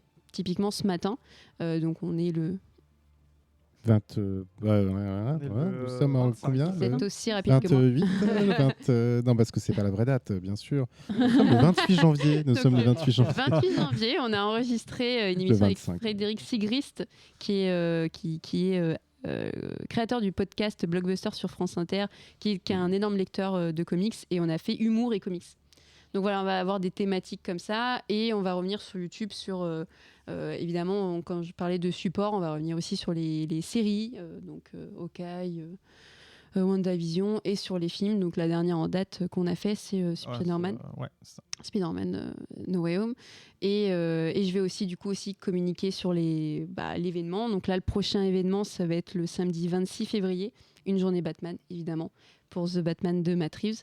Je vais aussi, mon métier de com m'emmène aussi sur de la newsletter, sur des communiqués de presse, typiquement pour un événement comme ça, et sur de la recherche de relations presse, donc trouver des influenceurs et développer une communauté autour. Et aussi, par exemple, quand je vous ai contacté, vous, c'est parce que vous êtes très cool aussi, mais c'est aussi pour accroître notre communauté, pour répondre. accroître notre communauté et développer des échanges et faire que en tant que librairie comics, on n'est pas seul dans notre petite rue, on est aussi présent sur les réseaux. Ok, on reviendra un peu après sur l'aspect communication, réseaux sociaux, et aussi le contenu, pourquoi vous avez choisi ce type de contenu, comment vous allez choisir vos titres, etc. Mais justement, par exemple, toi, donc ça fait, tu m'as dit 3 ans, 4 ans, c'est ça ? Si quelqu'un là se dit, voilà, moi j'ai envie de changer aussi de domaine et me lancer dans une librairie comics. Est-ce que tu... Maintenant, en plus, rétrospectivement, tu te diras, faites jamais ça, c'est une librairie immense. Est-ce que c'est très dur ? Qu'est-ce qu'il faut au départ, etc. Sans trop forcément rentrer dans alors les détails on va pas rentrer dans les détails, parce qu'après, on commence à rentrer dans les trucs un peu techniques, et ça peut être vite saoulant. Mais en gros, globalement, déjà, c'est un métier que tu fais que si tu as la passion de ce métier-là. C'est-à-dire que la question typique qu'on pose quand quelqu'un vient dans la boutique et la découvre pour la première fois et me demande... Est-ce que vous êtes passionné ? En fait, j'ai envie de lui répondre oui, c'est obligé. En fait, c'est ça. C'est-à-dire que quand tu ouvres une librairie, faut que tu t'attendes à ce que les gens te demandent des conseils par rapport à ce qu'il y a autour de toi. Ce qui veut dire qu'il faut soit que tu sois le meilleur arnaqueur du monde et que juste en lisant les 4e de couverture, tu arrives à conseiller les BD, soit tu lis tout. Et si tu lis tout et que tu n'aimes pas ça, tu seras pas bon, mais si tu lis tout et que tu aimes ça, tu seras bon dans ce que tu fais. Donc c'est forcément un métier de passionné. Donc si tu n'as pas la passion, ça ne durera pas dans la durée, au long terme, quoi. Par contre, c'est très dur. C'est-à-dire que effectivement, se lancer sur le comics, ceux qui nous écoutent le savent, c'est que les comics, ça reste finalement, même s'il y a l'énorme projo grâce au film, etc., sur les comics, globalement, les comics, c'est très loin derrière la franco-belge et le manga en France. Donc, se lancer dans une boutique comics, si tu n'as pas un petit... Alors, c'est les termes de marketing, puisque c'est ça ma formation. Si tu n'as pas un petit élément différenciant par rapport à tes confrères, il y a peu de chances que tu t'en sortes.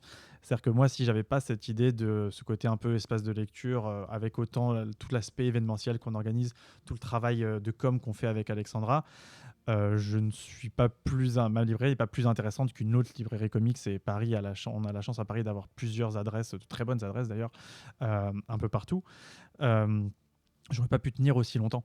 Oui, parce que tu t'es quand même lancé à Paris. Il y a quand même des mastodontes. Bien sûr, il y a des institutions. Voilà, on peut les citer. Album, Pulps, Central. Voilà, c'est vraiment des institutions, clairement. Ils sont là. Album qui est devenu Momie. Ouais, Album devenu Momie. Enfin, je veux dire, ils ont gardé Album. Quoi. Ouais, c'est Album by Momie. Momie. Mais ça reste quand même. C'est des institutions. Je veux dire, Album, moi j'y allais. Je pense que j'avais 10 ans. Mon père, il m'emmenait à Album, quoi.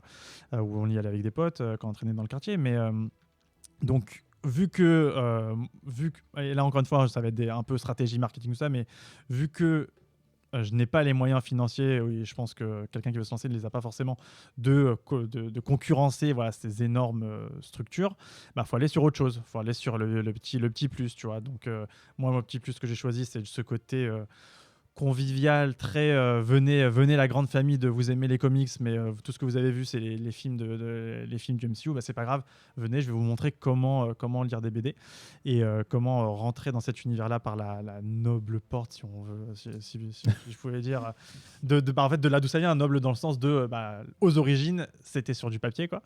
C'est ce que j'essaye de faire, et c'est un travail de longue haleine.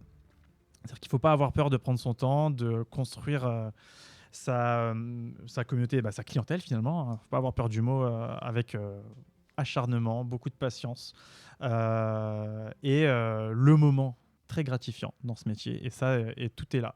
C'est pas juste quand tu as réussi une vente, c'est quand tu as quelqu'un qui vient et qui te dit vous m'avez conseillé, je voulais lire un Batman, vous m'avez mis entre les mains White Knight, qui n'est pas du tout un Batman conventionnel. Et j'ai adoré. Est-ce qu'il a fait d'autres trucs, ce gars-là? Et du coup, je me dis vous avez aimé Sean Murphy, lisez, vous connaissez Punk Rock Jesus? Non, c'est quoi? Et paf, et on se retrouve avec quelqu'un qui voulait lire du Batman et qui se retrouve avec de l'indé ultra underground, quoi.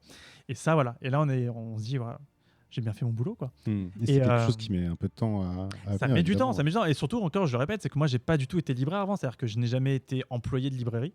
Je fréquentais des librairies comme nous tous ici, mais j'avais une expérience dans la vente, mais j'avais jamais tenu une caisse, par exemple, ou aller voir les gens et leur dire est-ce que je peux vous renseigner? Au début, c'est très malaisant, tu vois, tu te dis est-ce que je les laisse tranquilles ou quoi?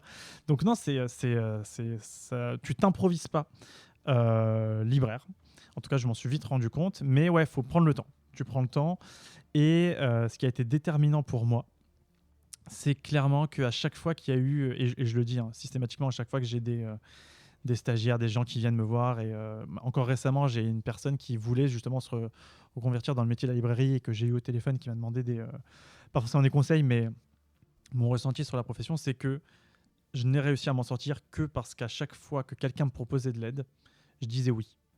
Un petit peu à la Yes Man avec Jim Carrey, je disais oui quasi systématiquement. Alors, c'était toujours un oui de principe, et après on creuse, et si l'idée est trop chelou ou pas en accord avec l'image de la boutique, ça n'allait pas au bout. Mais je disais quasiment tout le temps oui.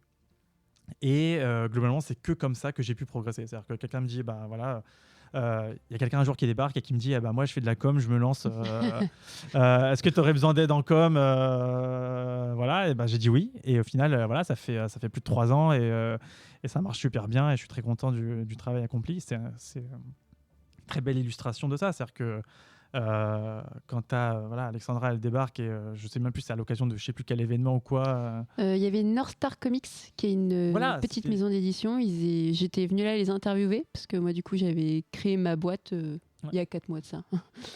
et donc du coup je commençais un petit peu à démarcher. Je crois que j'avais même pas mon numéro de siret, je crois. Et en fait je m'étais dit si je me lance comme ça, si je lance ma boîte d'auto-entrepreneur sans même avoir un client, J'ai un peu peur, quoi. Et après, j'avais déjà j'avais un pied dans les comics parce que moi, je fais partie de l'association Batman Légende. Si vous aimez Batman, allez-y. Donc du coup, on a fait beaucoup de conventions. On avait un stand pour les fans de Batman avec quiz. Donc voilà, je connaissais déjà un petit peu de monde. Et justement, je savais que Comics Corner faisait ça. Je voulais rencontrer les artistes pour... si North Star Comics avait besoin d'une CM. Et en fait, je crois que j'ai entendu une discussion où tu étais un peu en PLS sur les réseaux ou quelque chose comme ça. Et j'ai dit, je suis là. Et tu m'as dit oui, banco, quoi. Bah ouais, en fait, c'est ça. C'est que alors, je suis pas trop en mode voilà, le karma, le destin, l'alignement des étoiles. Mais en fait, techniquement, à chaque fois que j'ai eu besoin d'un service particulier, voilà, que ce soit de la com, que ce soit je sais pas, d'un graphiste, ce genre de choses, enfin tous les éléments qui font vivre une boutique, qui font pas qu'il y a juste de la poussière qui s'accumule sur les BD. J'ai eu des gens qui sont présentés à moi et qui disaient bah ouais, moi je sais faire ça, est-ce que ça vous intéresse? Bah, globalement, je disais toujours oui, ça m'intéresse. Voyons voir ce qu'on peut faire ensemble. Et quand ça marchait très bien. Et quand ça ne marchait pas, bah, c'était merci, au revoir, et on passe à la suite, quoi. Donc, Mais tu avais déjà conscience qu'il fallait être très présent sur les réseaux sociaux et développer ça, mais tu n'avais pas le temps de le faire ou tu ne savais pas faire? Ou est-ce que c'est vraiment quand Alexandra est arrivée, tu as saisi l'opportunité parce que tu étais à l'écoute et c'est là que vous avez commencé vraiment à jouer dessus? Alors, c'est très étrange. C'est très très étrange ça parce que pareil, hein, moi donc là, je leur dis, hein, mais moi j'ai fait formation marketing, plus de 6, 7 ans là-dedans. Donc pour moi, on a toujours répété le marketing, la stratégie de com, le plan de com, le plan média, tout ce que tu veux. Et le truc, c'est que une fois que tu es dedans, tu dis, mais j'ai pas le temps de penser à un slogan, il faut que je trouve un comptable. Mais oui, mais en fait, la réalité du quotidien te rattrape. Et en fait, tu te rends compte que malheureusement, tu fais passer ça au second plan. Et je dis malheureusement parce que s'il y a bien une partie où tu commences à te sentir un peu t'ouvrir vers le monde, c'est quand tu commences à communiquer vers le monde. Sinon, tu restes effectivement dans ta petite boutique et tu demandes pourquoi les gens n'entrent pas ou tu demandes pourquoi les gens entrent et ne reviennent pas. Et au début, moi, quand Alexandra est arrivée sur le Comics Corner, il y avait déjà une page Facebook. C'est tout. Qui ne contenait que les gars qui avaient, les hommes et femmes qui avaient soutenu le projet au tout début, parce qu'on avait fait un petit Ulule au tout début du projet, un petit crowdfunding. Et donc c'était très sommaire. Et Alexandra est venue et on a tout dynamisé, on a ouvert sur tous les réseaux, on a vraiment tiré dans toutes les directions. Et tu avais fait un Ulule pour créer En fait, la le Ulule, ou... c'est très... du coup, on va rentrer dans un point technique. Le Ulule a servi à quelque chose, c'est-à-dire que quand on veut se lancer et qu'on n'a pas d'argent, on emprunte. Ça, je pense que on peut le comprendre.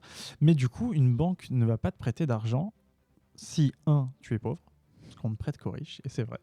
Et 2, si tu n'as pas un projet qui les assure qu'ils vont pouvoir récupérer leur argent. Ouais, tu leur as dit librairie de comics à Paris, les mecs ont rigolé, sont barrés. Alors déjà, en fait, j'ai fait, je ne vais pas vous raconter toute l'histoire, mais j'ai fait un bon nombre de banques, et à chaque fois, c'est « Ah, les comics, j'en lisais quand j'étais petit. » Voilà, non mais c'est vrai, c'est ça. Et t'avais beau leur dire, mais avec des arguments très simples, du genre mais regardez le nombre d'entrées que fait un film comme Iron Man, ça suffisait pas. Et jusqu'au jour où je tombe sur le bon gars qui croyait dans le projet, mais qui m'a dit « Ouais, mais... à la direction, il faut que leur montrer qu'il y a un vrai engouement, pas que pour... Parce que les films, c'est bien beau, mais vous n'allez pas vendre des DVD. Mais pour les BD. Et en fait, c'est là que j'avais eu l'idée de... attends, si je fais un crowdfunding, même un petit, et qu'il marche bien, je pourrais me servir de ça sur mon CV et leur dire, bah voilà, regardez... j'ai fait un appel aux dons et ça a marché. Et donc, c'est ce que j'ai fait. J'ai fait un crowdfunding qui avait pour but... le but du financement, c'était pour financer tout l'aspect décoration, globalement.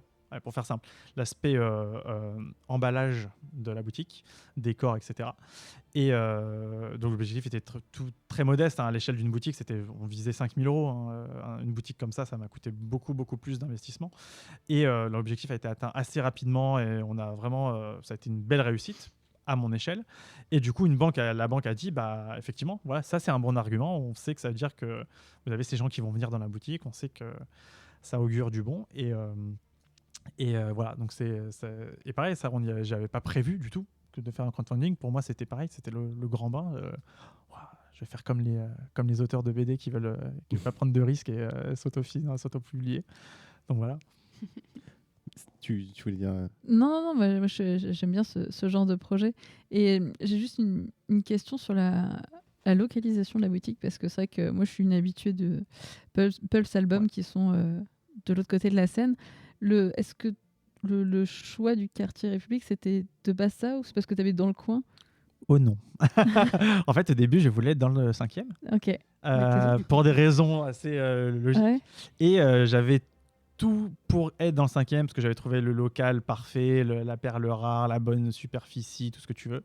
J'étais vraiment très près de... J'étais allé à 200 mètres des institutions. Mais le local m'a vraiment glissé sous le nez par un autre gars qui, j'imagine, avait un dossier un peu plus solide que le mien. Et du coup, je me suis dit, mais arrête de regarder que le 5e. Il y a d'autres endroits qui peuvent être des quartiers geeks, au sens large du terme. Du coup, boulevard Voltaire. Et ensuite, ce local est apparu. Et ça s'est fait là. Mais effectivement, au début, c'était plutôt par là-bas que je visais. C'était pour moi assez évident, les étudiants, les livres, les promeneurs. Mais après, là, t'es dans le quartier en plus de toutes les boutiques jeux vidéo et manga, donc c'est quand même. Voilà. Tu profites un petit peu quand même quand un même. univers proche. Manga Story. Ouais, c'est ça. Alors, encore une fois, toujours des formations marketing, c'est à double tranchant. Parce qu'un commerce, l'essentiel d'un commerce pour survivre, c'est évidemment sa localisation. C'est vital. Ça peut se jouer à 2 numéros de rue si qu'un commerce marche. Et d'un autre côté, donc être très proche comme ça des autres boutiques geeks, c'est très intéressant pour moi parce que les gens du coup viennent ici et vont en profiter pour venir dans ma boutique. En gros, c'est pas moi qui attire les gens dans ce quartier, c'est plutôt les boutiques qui sont un peu plus proches de la place de la République, mais ils en profitent pour venir me voir.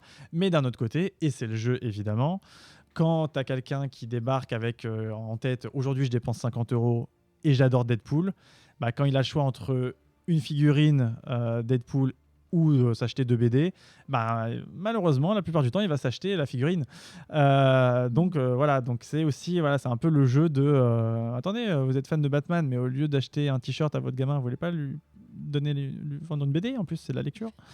Donc c'est un peu le challenge. Et du coup, Alexandra, t'arrives, il y a quasi pas de réseaux sociaux en fait sur cette boutique-là. Tu as tout cet environnement-là. C'est quoi le plan en fait? Qu'est-ce qu'il faut faire? Vous avez commencé à quoi? 2 abonnés et maintenant vous en êtes... Non, bah du coup tu disais que Facebook, mais je me souviens, il y avait un Twitter, un Instagram. J'avais déjà fait le Twitter. Je pense qu'Instagram, il y avait 200 abonnés. J'avais déjà 200, sérieux? 100. Oh, je crois pas. Ouais, mais c'était 50. Non, c'était calme. c'était 200 sur Twitter. Ouais, c'est ça. C'était. pardon, j'ai dit 2, mais c'était un peu violent. Non, mais en gros, c'était ça. Hein, l'esprit, c'était ça. Hein, ouais, voilà. Non, bah tout à l'heure, il le disait, quand il faut se lancer dans ce métier, il faut être passionné. C'est exactement pareil pour la com, parce que moi, au tout début, quand je me suis lancée. Vraiment, avant ma formation autodidacte avec des cours particuliers, j'avais fait un service civique et c'était dans la musique. Bon, j'adore la musique, hein, mais là, c'était musique classique, donc c'était un peu, c'était un peu violent. Et donc, du coup, quand t'as pas les codes, quand t'as pas la manière de parler aussi aux aficionados par exemple de la musique classique, c'est compliqué. Et moi, ce que je dis toujours, pareil, là, j'ai une stagiaire actuellement sur mon travail, c'est faut que tu sois consommatrice de ce que tu communiques. C'est le mieux, en tout cas, parce que tu vas en fait directement parler à cette communauté-là et tu vas anticiper leurs demandes, tu vas pouvoir répondre aux questions. Parce que tu te retrouves, moi, sur certains trucs, parce que je peux pas tout lire, je demande à Jimmy, mais souvent, j'ai pas besoin de lui demander parce que je peux répondre tel ou tel auteur, ou est-ce qu'il y a une suite, etc. Parce que j'ai été libraire, parce que je travaille pour Canal BD, donc je sais à peu près ce qui va sortir dans les 2 prochains mois. Donc voilà, je suis déjà dans cet univers-là. Et ensuite, quand on a lancé les réseaux, justement, comme je suis passionnée, j'avais 1001 idées en tête. En fait, tu avais un potentiel énorme. En plus, tu as des débuts d'activité de réseau, donc tu n'es pas obligé de suivre une stratégie. Ce qui était, entre guillemets, cool, c'est que Jimmy, il m'a dit vas-y. Et ça, c'est hyper rare. En plus, c'était ma première expérience professionnelle en freelance. Et je lui ai déjà dit, mais c'est grâce à lui que j'en arrive là, en fait. C'est grâce à lui que ce week-end, j'ai fait les réseaux de Geek Life Le Mans. Voilà, je lui dois énormément. Et donc, il m'a dit, banco. Et alors, ce que je disais, c'est qu'on travaille ensemble. Mais voilà, t'as des idées, on le fait. Donc, c'était à chaque sortie comics, Panini et DC, les indés aussi, mais donc habituellement on est sur le mardi et le jeudi, on communique sur les sorties. On a fait le coup de cœur du corner, donc c'est coup de cœur. On faisait en post, mais maintenant on fait en vidéo parce que, comme je disais, je dois aussi évoluer par rapport à ce qui est proposé sur les réseaux. Et donc voilà, ça n'a pas été très compliqué de lancer des choses, mais ça a mis du temps. Donc comme je disais, quand je suis arrivée, je pense vraiment on devait être sur 50-60 sur Instagram, et là on est à presque 1500. Évidemment, ça pourrait être plus. Après, les réseaux, c'est compliqué. C'est-à-dire que moi, je fais mon travail de community manager, c'est-à-dire de gérer la communauté, de la modérer et de créer du contenu. Par contre, j'ai jamais l'objectif commercial. C'est-à-dire si, évidemment, il fait des sous, je suis très très contente. Ça m'arrange moi parce que ça me paye bon salaire. Mais ça m'arrange aussi pour l'activité du bar. Mais c'est toujours compliqué pour moi de transformer la personne sur les réseaux en client. Mais ça se fait. Et moi, ce que je lui demande souvent, c'est des retours. Et là, actuellement, on a des retours super positifs où Jimmy me dit les personnes qui viennent en boutique, ils ont vu le dernier Comics Fighter ou ils ont vu la vidéo. Et quand il me dit ça, je suis, mais sincèrement, la fille la plus heureuse du monde. Parce que t'es là, tu te casses la tête quand tu vois des vidéos sur TikTok avec des meufs qui juste montent leur sein. Et moi, je me tue à faire des vidéos, à me faire du montage, à écrire un post. C'est con, mais ça prend du temps.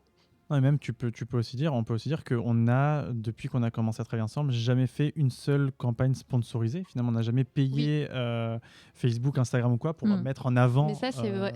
Il y a différents. Ça a toujours été juste naturellement.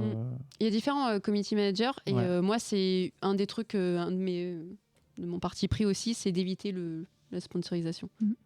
Alors, c'est plus ou moins lié avec le côté sponsor, mais est-ce que avec la librairie, tu travailles avec des éditeurs ou est-ce que tu n'as aucun lien avec les éditeurs ? Qu'est-ce que tu veux dire par travailler avec les éditeurs ? Dans le sens de mise en avant de quelque chose en particulier ou des opérations spéciales. Des opérations spéciales ou ce genre de choses. Ce qui s'en rapproche le plus, c'est que quand on organise des journées thématiques, on contacte toujours les éditeurs pour leur dire, voilà, là par exemple, le dernier exemple, on a fait une journée Spider-Man, on contacte Panini pour leur dire, on fait une journée Spider-Man, est-ce que vous avez des ouvrages à nous fournir pour les faire gagner pendant un jeu concours, une tombola, quelque chose comme ça.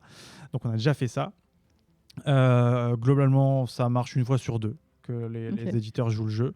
Ce qui marche très bien, et ça c'est surtout depuis qu'eux-mêmes ont des community managers efficaces, quand on fait un post pour les nouveautés, on n'a même pas besoin de leur dire Delcourt, Urban, on vient de poster sur vos nouveautés, faites un petit relayer. Ils le relayent systématiquement. Et ils le relayent d'autant plus que nos posts sont toujours un peu plus quali qu'avant. Toujours la photo toujours un peu plus propre, toujours on met bien en avant les produits eux-mêmes. Mais on n'a jamais vraiment fait...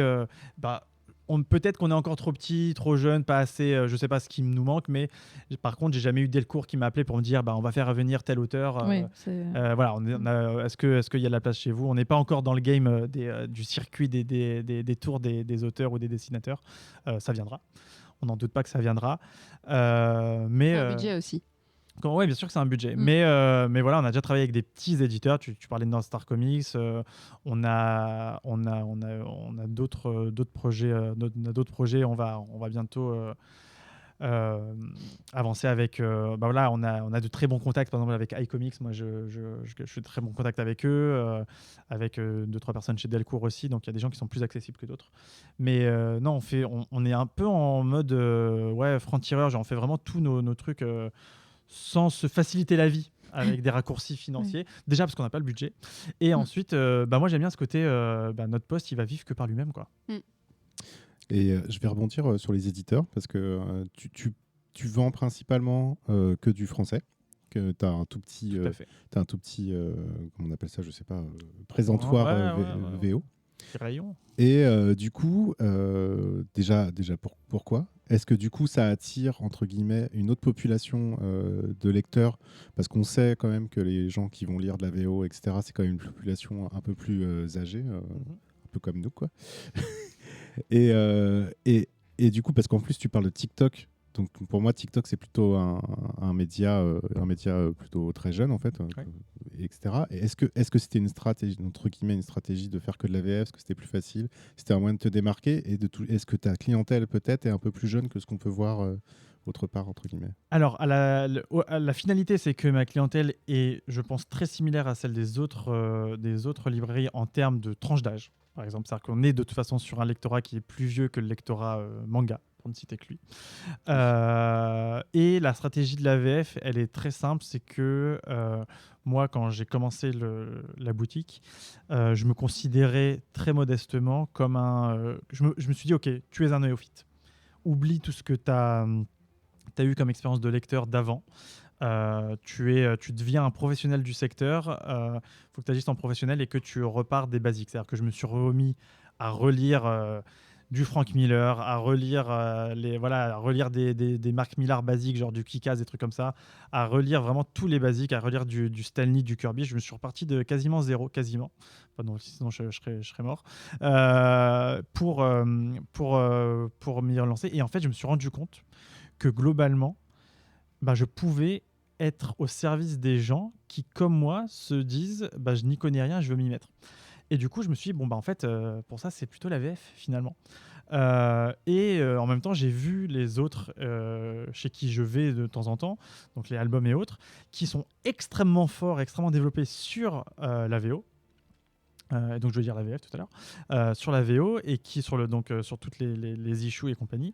Et du coup, je me suis dit, je vais pas aller sur ça parce que les gens qui lisent ça, et vous pourrez me dire si je me trompe, ils ont déjà leur crèmerie, en fait. Ils ont déjà leur abonnement, ils prennent tous les mois, ils ont leur pote libraire qui leur met de côté leur Batman, leur X-Men, leur Avenger, etc., etc. Et du coup, moi, j'ai pas vocation personnellement à voler la clientèle des confrères. Mais donc ça, c'est peut-être une version un peu bisounours du monde, parce qu'en vrai, c'est toujours une guerre de parts de marché. Mais par contre, je me suis dit, en fait, dans ma zone géographique, le 11e arrondissement et l'arrondissement voisin, y a tous les gens qui n'ont pas lu ou qui lisent peu de comics et qui voudront sûrement entrer et qui ne seront pas intimidés par une boutique aussi spécialisée. Et finalement, c'est ce qui fonctionne bien. C'est-à-dire que moi, effectivement, j'ai beaucoup de gens qui entrent. Peut-être qu'il y en a moins comme ça dans les autres librairies, mais qui entrent et qui me disent le archi classique de j'ai vu Doctor Strange, ça a l'air trop bien, mais qu'est-ce qu'il faut lire sur le perso? Ou j'ai beaucoup aimé Harley Quinn, Margot Robbie, c'est trop cool, mais est-ce que je peux en lire? Et en fait, ils sont à la bonne adresse parce que ici, on va avoir des livres faciles d'accès, donc de la VF. Bon, tout le monde sait à peu près lire en anglais, mais en vrai, ça reste comme il y a quand même la barrière de la langue.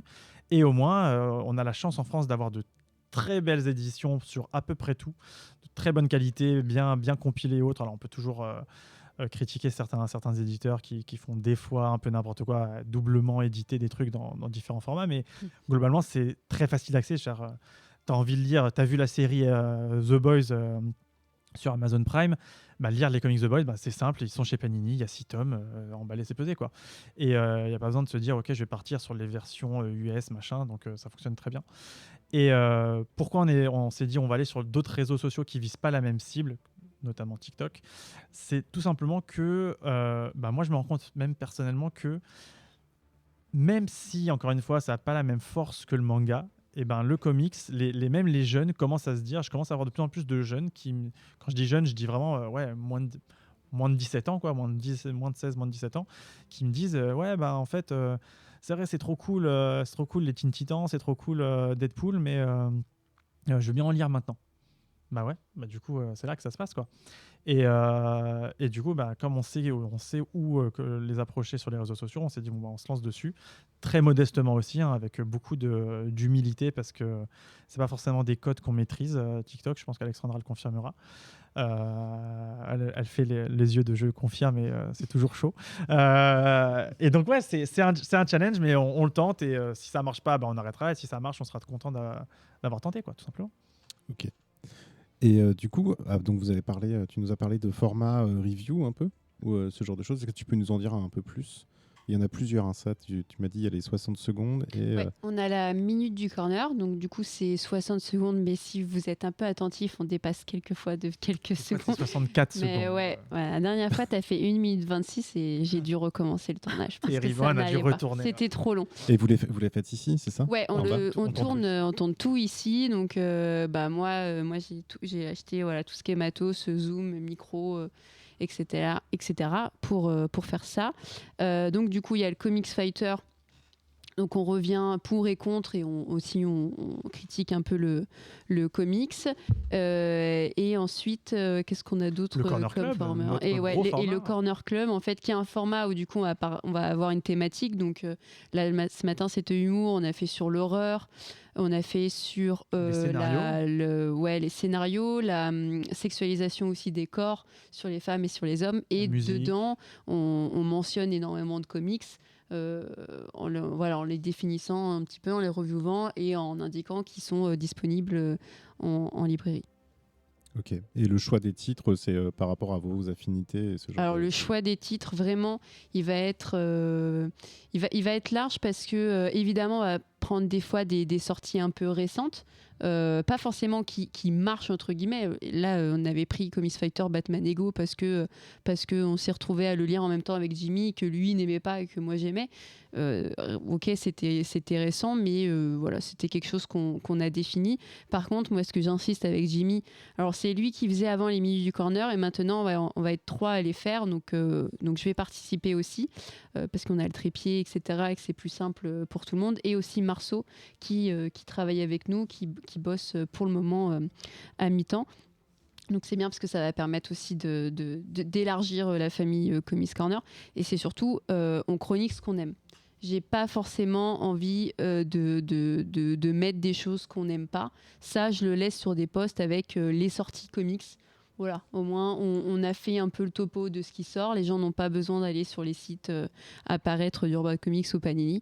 Et voilà, ça c'est très important pour nous qu'on parle de ce qu'on aime. C'est aussi plus facile de le chroniquer, quoi. Ouais, bien sûr. Ouais. C'est un débat qu'on a aussi sur d'autres émissions. On n'a pas d'intérêt à chroniquer les trucs qu'on n'aime pas. Bon, alors après, sur les Mais des reviews, fois, on le fait. Mais oui, parce que des fois, on choisit un titre et on ne sait pas s'il est bien ouais, ou pas. on et- choisit à Non, mais l'avance après, juste à la c'est couverture. c'est intéressant intéressant aussi. d'argumenter quand t'aimes pas. C'est très intéressant d'argumenter et ça permet Mais aussi ça crée du débat de- aussi. oui, Ouais, voilà, bien c'est ce que sûr. j'allais dire, de débattre avec une personne qui aime bien. Mais là, pour le coup, on débattrait un peu tout seul, quoi. Enfin, Mm. Mais ça, oui, c'est Oui, ça, mais c'est- ça oui. dépend des formats. Ouais, Oui, ouais, si voilà. c'est juste une chronique, il n'y a aucun intérêt à présenter un Ouais. truc qu'on n'aime pas. C'est ça. Enfin, il y en a qui le font, mais bon, c'est vrai que l'intérêt est limité.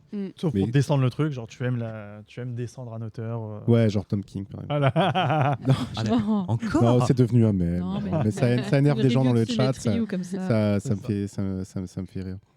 Il y a quelques questions. Allez-y. Moi, je peux en poser une avant. Vas-y. Vas-y. On est un peu dans une spécificité du lieu quand même, la salle de lecture. Et oui. Du coup, l'idée, tu parlais tout à l'heure des cafés un peu les mangas cafés. Comment marche la salle de lecture? Alors, Qui sont les gens qui viennent? les gens qui viennent sont des gens qui. Alors, il y a deux types de gens. Il y a soit les gens qui viennent juste parce qu'ils ont une heure à tuer.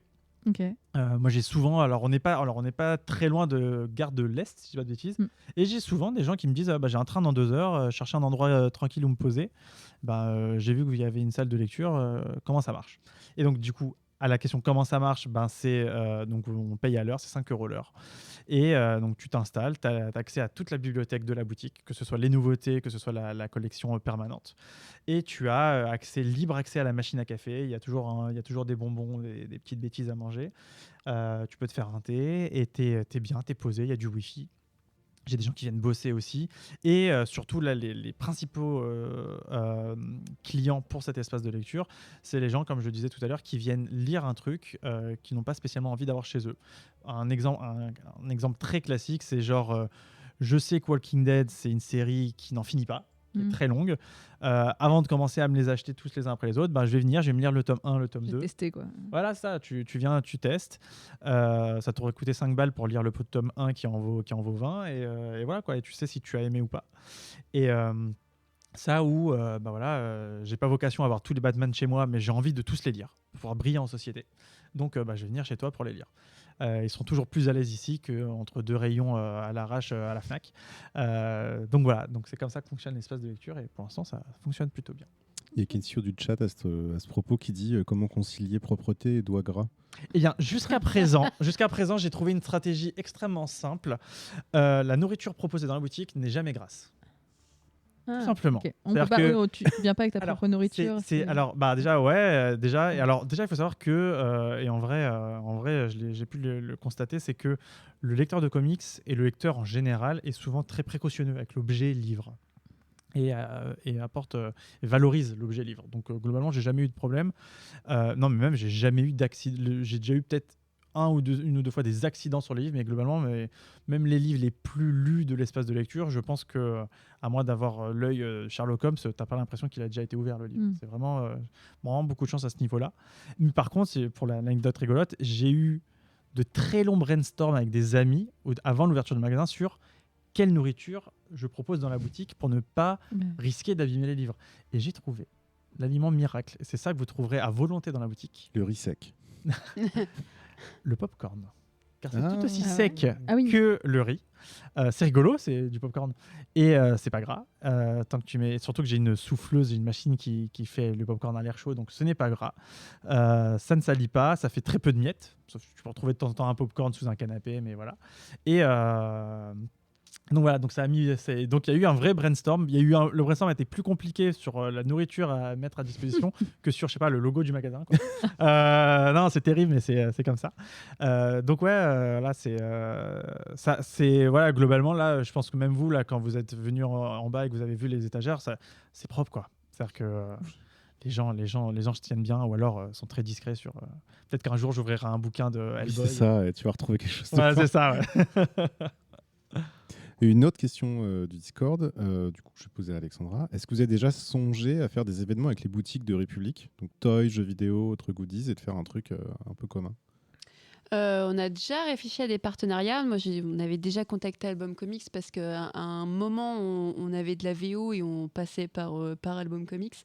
Après, sur des événements groupés, je t'avoue que en termes d'opération com, moi, ça m'arrange pas du tout. Et c'est pas qu'on les aime pas. Et pourquoi pas un jour, si on se retrouve tous sur un festival, travailler ensemble et faire une photo en commun.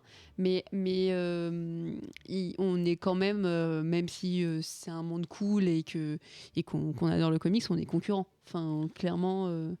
En fait, c'est un peu ça, c'est que c'est délicat, c'est-à-dire qu'on est complémentaires, c'est-à-dire que si tu veux une figurine, tu vas chez eux, si tu veux une BD, tu viens chez nous, mais malheureusement, on est clairement des concurrents. Tu vois. On est un peu, si je vais faire une analogie, c'est un peu genre tu veux t'acheter une boisson gazeuse, ben, tu peux acheter un Coca ou tu peux acheter un Red Bull, c'est pas le même segment, mais tu es quand même en compétition. Donc tu verras jamais Coca et Red Bull qui feront un partenariat ensemble. On s'entend très bien, c'est-à-dire qu'on s'envoie des clients. Oui, c'est ça. Ça veut pas dire qu'on s'entend pas du tout avec eux. Non, on a des bons contacts, mais ouais. créer quelque chose en commun, ça va vraiment dépendre du projet, quoi. Mais on a déjà fait, et si tu t'en souviens, on a déjà fait un truc avec un bar qui s'appelait le Bobby Bar. Oui, mais du coup, c'est pas. Ouais, donc, qui était un peu plus loin, mais qui était un peu voisin. Ouais, mais c'était un peu des voisins. Donc, Bobby Bar, Bar Geek. Mais qui n'existe plus. Très thématique Star Wars, avec qui on avait fait un partenariat justement au cours d'une journée Star Wars, où on avait fait une sorte de mini-jeu de piste où leur mascotte, qui est une réplique échelle 1/1 de Han Solo dans la carbonite, avait été planquée chez nous sans prévenir leur communauté, et le jeu s'était retrouvé où dans Paris se trouverait la carbonite, et c'était très cool quand on avait fait une journée Star Wars, les gens étaient venus ici, fin de journée la soirée se continuait au Bobby Bar, et ça avait très bien marché parce qu'on avait les mêmes affinités, on avait la même façon d'envisager l'animation de la communauté geek. Mais ouais, les voisins, encore une fois, on s'entend très bien avec eux. Je veux dire, par exemple, si vous avez l'occasion de venir à la boutique, vous constaterez qu'on a aussi quelques jolies figurines dans la boutique, et toutes ces figurines-là viennent d'un confrère qui est un peu plus loin sur la rue, avec qui on a un partenariat, tout simplement. Maintenant, d'organiser des événements, c'est un peu plus délicat, déjà parce que je suis pas sûr qu'ils en aient besoin, eux, pour attirer du monde. Ils remplissent déjà, dès qu'il y a un nouveau tome de One Piece qui sort, il y a la file comme à la Sécu devant. On va faire un festival vaisseau hyper sans cesse avec tous les podcasts, toys, machin, et tout le monde sera obligé de venir. Voilà. Mais c'est ça, bien sûr, évidemment. On fera ça. Mais en tout cas, on arrive à la fin de cette émission parce que les gens doivent rentrer quand même en métro. Et oui. Merci beaucoup de nous avoir accueillis ici. Avant de passer à la fin de toute la fin, la outro où il se passe n'importe quoi, je voudrais vous parler du Patreon. Non, mais c'est vrai. C'est vrai. Hélène. Je voudrais parler du Patreon. Et donc, si vous avez apprécié ce podcast et que vous avez envie de nous soutenir, vous pouvez nous donner un petit coup de main sur le Patreon de notre label Vaisseau Hyper Sans Sas. Je vous rappelle, on a beaucoup de podcasts dedans. Il y a Whisperos, Le Défaussé, Kumité, C'est Cool, C'est Quoi, 20th Century Toys, Mon Carnet, Cinécure, Le Contrecast aussi, j'allais oublier. Et en fait, ça nous permet du coup d'acheter le matériel sur lequel on enregistre, de payer le studio d'enregistrement quand on y est régulièrement, de faire des déplacements en région, etc., d'inviter des auteurs, ce genre de choses. Donc voilà, rendez-vous sur patreon.com/vaisseau hyper sans sas. Nous sommes aussi présents sur les réseaux sociaux, que ce soit sur Facebook, Twitter, Instagram, c'est vrai, et surtout sur notre Discord du vaisseau hyper sans sas, où les patronautes nous écoutent en ce moment et racontent plein de choses, nous posent des questions, réagissent, surtout quand on dit des bêtises. Donc n'hésitez pas surtout à venir nous faire coucou, on y parle vraiment de tout. De toys, de comics, de mangas, de films, de séries, etc. De jeux vidéo, de cuisine, de trucs. Décoration d'intérieur. De décoration d'intérieur, de jardinage. Un peu moins en ce moment, de sport aussi. On a un gymnase. Voilà, c'est une et les gens se plaignent adorable. parce qu'on a un boudoir pour se plaindre. On a un boudoir pour se plaindre. Du coup, je suis dessus et c'est assez ouf. C'est une expérience faut le vivre. C'est ça. Pour le croire. C'est une expérience assez spéciale. Je crois qu'on a vraiment un VHS verse à ce niveau-là. Et en parlant de patronautes, je voudrais remercier Johanny, Akbar, Alak, Damien, David, Gwenolé, Lionel et Fanny, Matt, Perchak, Rekma et Vincent.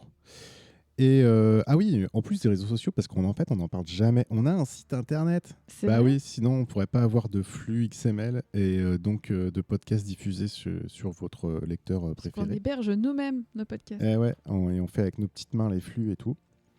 C'est vaisseauhypersensas.fr et vous pouvez retrouver en fait l'intégralité des épisodes de tous les podcasts. Avec la description, les liens vers iTunes, les liens vers Apple, etc. Enfin, vers Podcast Addict, Spotify, Deezer. Vous pouvez même télécharger l'épisode en MP3 directement si vous préférez ce format-là. Bref, je vous invite à y aller. On n'en parle pas assez souvent. Est-ce que Cérébro fonctionne maintenant en ce moment ? Oui, Cérébro fonctionne. Alors, la fin de l'épisode. Oui, Cérébro fonctionne. Mais n'est pas à jour. Alors, Cérébro, c'est notre moteur de recherche des émissions Comics Outcast. Ok. Par auteur, par dessinateur, etc. Et effectivement, il n'est pas encore à jour. Il va jusqu'au 150. Une petite année de retard, un truc comme ça. Un an de retard, je crois. C'est cerebro.vaisseau.comicsoutcast.com. Voilà. Et en HTTP et pas en HTTPS parce que bref, je rentre pas dans les détails. Là, tu m'as perdu là. Précis. Oui, je vous ai perdu, mais c'est que bref, ceux qui savent. Mais encore un grand merci de nous avoir accueillis. Merci à vous, Alexandra. Merci à vous d'être venu et d'avoir animé ce lieu en dehors des horaires d'ouverture. C'est toujours un plaisir. Écoute, avec plaisir, franchement, c'est quand vous voulez. Je pense qu'on reviendra avec plaisir. Les canapés sont confortables. Voilà, c'est ça. Et on viendra 2 heures avant pour pouvoir tranquillou bouquiner dans les canapés. On fait ça. Et manger des pop-corn. Parce que tu as parlé de popcorn et là maintenant, tu vois, c'est ça. Ouais, mais niveau sonore, ça n'aurait pas été terrible. C'est pas ouf dans les micros. Et donc, c'est la fin de l'émission. Merci, Livrae. Merci, Livrae, pour tes chroniques, pour ta présence, pour ce que tu es. Merci beaucoup. Pour ce que tu es. Je suis fatigué. Pour l'ensemble de ton œuvre. Et c'est pas du tout ce que je voulais dire. Où est-ce qu'on te retrouve ? Et bien, toujours sur Twitter, @Livrae, sur le Discord. N'hésitez pas à m'envoyer des petits messages si vous avez des recos ou des choses à voir, à lire. Je suis toujours preneuse. Très bien. Jean ? Vaguement sur Instagram. Vaguement sur Instagram. C'est-à-dire c'est flou. Je sais ça pas dépend pourquoi des mes photos jours, sont c'est ça, de loin quoi. Je suis pas très actif sur les réseaux. J'ai peut-être besoin d'une community manager. Je suis là. Et toi, Alexandra, où est-ce qu'on te retrouve ? Alors, moi, du coup, on peut me retrouver sur le Comics Corner. N'hésitez pas, vous verrez ma petite tête. Vous pouvez me retrouver sur Twitter, sur le Bat Alex, et sur Instagram, sur Comme dans ta bulle, donc qui est le nom de ma boîte. Je suis aussi responsable com au Dernier Bar avant la fin du monde, qui est un bar et lieu culturel à Paris, Lille et Bordeaux, où on fait des événements geeks. Oui. On avait fait un enregistrement à Lille, 2 même.